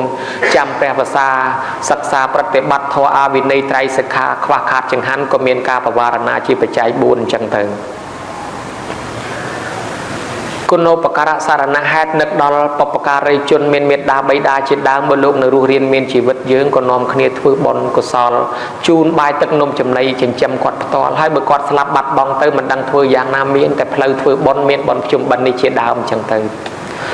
សង្ខារៈសារណហេតុនឹកឃើញពីអាយុសង្ខាររបស់យើងរស់នៅនេះក៏មិនទៀងទាត់ថិតថេរដែរតាំងពីពេលកន្លងមកយើងក៏មិនដឹងថាធ្វើបាបកម្មមានយ៉ាងណាខ្លះម្ល៉េះហើយមុននឹងយើងអស់ជីវិតពីនេះទៅមានតែផ្លូវធ្វើសេចក្តីល្អបំពេញសេចក្តីល្អជាប្រយោជន៍សម្រាប់ខ្លួនជាប្រយោជន៍សម្រាប់សង្គមជាតិជាប្រយោជន៍សម្រាប់សាសនាបន្សល់ទុកនៅស្នាដៃសម្រាប់មនុស្សជំនាន់ក្រោយជាពិសេសសាងសេចក្តីល្អគឺអំពើបុណ្យទុកឲ្យហើយនេះដែលន័យធ្លាប់ឮតាមការសិក្សារៀនសូត្ររៀបរាប់មកជាច្រើនដងហើយប៉ុន្តែយើងសម្លឹងឲ្យឃើញលើសពីនេះទៅទៀតវត្ថុបំណងគោលបំណងមានប្រយោជន៍ច្រើនលើសនេះទៅទៀតគឺបានបំពេញសេចក្តីល្អបានស្ដាប់ធម៌បានស្ដាប់ពាក្យព្រានប្រដៅរបស់ព្រះពុទ្ធបានសមាទានសិលបានវប្បធម៌ចែករំលែកពីអ្នកមាននិងអ្នកក្រវប្បធម៌ចែករំលែកដូចជាការទៅធ្វើបុណ្យក្នុងវត្តអ្នកមានហូរហៀមានម្ហូបអាហារច្រើនក៏នឹងបានហៀហូដល់ព្រះសង្ឃដល់អ្នកក្រីក្រដែលទៅរួមបុណ្យនឹងដែរហើយព្រះសង្ឃឆាន់រួចទៅក៏បានបែងចែកទៅដល់និស្សិតដែលស្នាក់នៅរៀនតាមវត្តរហូតដល់អ្នកក្រីក្រកំសត់ទុរគតអ្នកសំទានវត្តខ្លះដូចជាវត្តបទុមបដីបាននាំយកទៅចែកដល់អ្នកដែលជំងឺនៅមន្ទីរពេទ្យកន្ធបុប្ផារហូតទៅដល់អ្នកទោសនៅពន្ធនាគារឬក៏នៅតាមទីផ្សេងទៀតក៏សឹងតែមានច្រើនជារៀងរាល់ឆ្នាំមកហើយនេះគឺជាវប្បធម៌ចែករំលែកមួយដែរបើសិនជាមិនមានកម្មវិធីបុណ្យនេះទេយើងក៏មិនឃើញថាវប្បធម៌ចែករំលែកនឹងដែរអញ្ចឹងយើងឃើញថាមានកម្មវិធីបុណ្យនេះបង្ហាញពីវប្បធម៌ចែករំលែកពីការធ្វើបុណ្យសន្តានពីអ្នកមានអ្នកក្រនឹងមួយផងដែរហើយអ្នកមាននិងអ្នកក្រក៏បានមករួមធ្វើបុណ្យក្នុងវត្តជាមួយគ្នាដោយមិនប្រកាន់រើសអើងពីបញ្ហាវណ្ណៈមានក្រទេហើយមួយទៀតគឺលុបបំបត្តិការប្រកាន់ឋានៈអ្នកមានយសស័ក្តិខ្ពង់ខ្ពស់ក៏មកធ្វើបុណ្យអ្នកអត់មានយសស័ក្តិក៏មកធ្វើបុណ្យនេះបង្ហាញពីភាពការមិនប្រកាន់មិនរើសអើងឋានៈវណ្ណៈនោះឡើយលុបបំបត្តិការប្រកាន់រើសអើងឋានៈវណ្ណៈជាពិសេសក្នុងពុទ្ធសាសនាបានលុបបំបត្តិនៅការប្រកាន់វណ្ណៈដែលមានទំនៀមយើងប្រពុតគង់លើផ្កាឈូកជាដើមនេះគឺលុបបំបត្តិការប្រកាន់ឋានៈកុំឲ្យប្រកាន់វណ្ណៈព្រាហ្មណ៍វេស្សៈវណ្ណៈខត្តយៈវណ្ណៈសូត្រៈអីដូច្នេះអ្នកមានក្តីអ្នកក្រក្តីអ្នកមានយសស័ក្តិក្តីអ្នកអត់យសស័ក្តិក្តីក៏បានមកធ្វើបុណ្យហើយជាការរួបរวมសាមគ្គីគ្នាដ៏ធំមានការរួបរวมសាមគ្គីគ្នារវាងក្រុមគ្រួសារបងប្អូនសាច់ញាតិអ្នកនៅទីជិតទីឆ្ងាយបានកាត់ទៅជួបឪពុកម្ដាយជួបជុំបងប្អូន អ្នកធ្វើការងារអង្គការសហគ្រាសសាលារៀនផ្សេងក៏បានឈប់សម្រាប់ហើយបានទៅជួបជុំមេត្តាបិតាបងប្អូនស្រុកភូមិកំណើតហើយក៏បានទៅធ្វើបុណ្យជុំគ្នាមានន័យថាជួបជុំក្រុមគ្រួសារបងប្អូនផងជួបជាមួយអ្នកស្រុកអ្នកភូមិផងហើយទៅវត្តជួបជុំជាមួយព្រះសង្ឃជួបជុំជាមួយអាចារ្យជួបជុំជាមួយប្រជាជនដទៃទៀតញ៉ាំងសាមគ្គីក្នុងភូមិក្នុងស្រុកក្នុងសង្គមនេះឲ្យមនុស្សស្គាល់ចិត្តស្គាល់គំនិតគ្នាដោយការសង្ឃហធម៌រវាងគ្នាមានការធ្វើទានជាមួយគ្នាការពោលពាក្យពីរោះពិសាជាមួយគ្នាការដែលសង្គ្រោះគ្នាដោយអត្តចរិយាប្រព្រឹត្តជាប្រយោជន៍ដល់គ្នានឹងគ្នាហើយនឹងសមានតតាទម្លាក់មានអ្នកខ្លួនកុំឲ្យលើកឋានៈខ្លួនខ្ពស់ពេកមិនទៅរាប់អានមិនទៅសែបគប់ឬក៏ធ្វើបន់ទានជាមួយអ្នកក្រីក្រដូច្នេះនេះជាវប្បធម៌មួយញ៉ាំងឲ្យសង្គមមានសាមគ្គីភាពស្រស់ស្រួលគ្នានិងវប្បធម៌ចែករំលែកដ៏សំខាន់លើសពីនេះទៅទៀតនៅពេលដែលយើងចង់កសាងអ្វីមួយមានកសាងកុដិសាលាព្រះវិហារកសាងថ្នល់ស្ពានសាលារៀនដែលកើតឡើងដោយម្នាក់ឯងគឺវាមានការលំបាកជាងកើតឡើងច្រើនបើកើតឡើងច្រើនគ្នាងាយស្រួលហើយបើច្រើនគ្នាទៅដើររៃអង្គាសដើរប្រមូលតាមផ្ទះគឺមិនងាយជួបជុំគ្នាទេឱកាសល្អគឺក្នុងកម្មវិធីបុណ្យនេះបានជួបជុំគ្នាយើងចង់កសាងអីមានការរួបរวมបច្ច័យកសាងជាសមិទ្ធិសម្រាប់មនុស្សប្រើប្រាស់ដូចជាសាលារៀនថ្នល់ស្ពានមន្ទីរពេទ្យគឺមានការប្រមូលគ្នាដោយងាយស្រួលបំផុតព្រោះមនុស្សមានទិដ្ឋាជ្រះថ្លានិងជួបជុំគ្នាដោយស្ម័គ្រចិត្តដូច្នេះហើយជាការឱកាសប្រពៃណាស់យើងក៏បានស្ដាប់ធម៌ជុំគ្នាផ្ដល់នៅចំណេះដឹងក៏រួមគ្នាបើយើងយកធម៌ទៅផ្សព្វផ្សាយតាមផ្ទះក៏មិនងាយដែរពេលនេះបានមកជុំគ្នាល្អហើយបានរួមគ្នាកសាងសមិទ្ធិផ្សេងសម្រាប់មនុស្សជាតិជំនាន់ក្រោយក៏ជាការងាយស្រួលផងដែរហេដ្ឋារចនាសម្ព័ន្ធផ្សេងកើតឡើងតាមរយៈការធ្វើបុណ្យក្នុងពុទ្ធសាសនានេះមានច្រើនណាស់ហើយហេដ្ឋារចនាសម្ព័ន្ធនិងគ្រឿងសំណង់ផ្សេងនោះគឺសម្រាប់ប្រើផលប្រយោជន៍ដល់មនុស្សរស់នៅក្នុងសង្គមនេះដដែលទាំងប្រសង់ទាំងក្រហមដូចជាការកសាងវត្តវាអារាមសម្រាប់ការប្រជុំធ្វើកិច្ចការងារពិធីសាសនាផ្សេងកិច្ចការងារប្រជុំរបស់រដ្ឋមានការងារសង្គមដូចជាការបតក់ថ្នាំឬក៏យកជាទីតាំងសម្រាប់ប្រជុំការចោះឈ្មោះបោះឆ្នោតឬក៏ធ្វើជាទីតាំងផ្សេងនៅក្នុងការជួបជុំដោះស្រាយបញ្ហាសង្គមផ្សេងគឺពឹងវត្តអារាមមនុស្សមានឧបសគ្គអីមកជ្រកកោននៅវត្តអារាម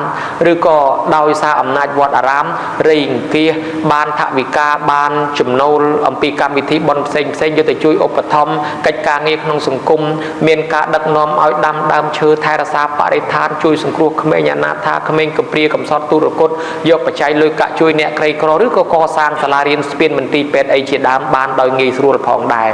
លើសពីនោះទៅទៀតកម្មវិធីបុណ្យទាំងអស់ក៏បង្កើតឲ្យមានសេដ្ឋកិច្ចរបស់យើងរស់រវើកផងដែរដូចជាលុយកាក់ដែលអ្នកមានលុយកាក់ច្រើនលុយកាក់នោះនៅទុកក្នុងហឹបមិនងាយកម្រើកប៉ុន្តែដោយសារមានកម្មវិធីបុណ្យលុយកាក់នោះនឹងកម្រើកចេញពីហឹបហើយអាចទៅចូលហៅប៉ៅអ្នកក្រីក្រឬក៏ប្រជាជនដទៃបានតាមរយៈការទិញបន្លែទិញសម្ភារៈដាំស្ល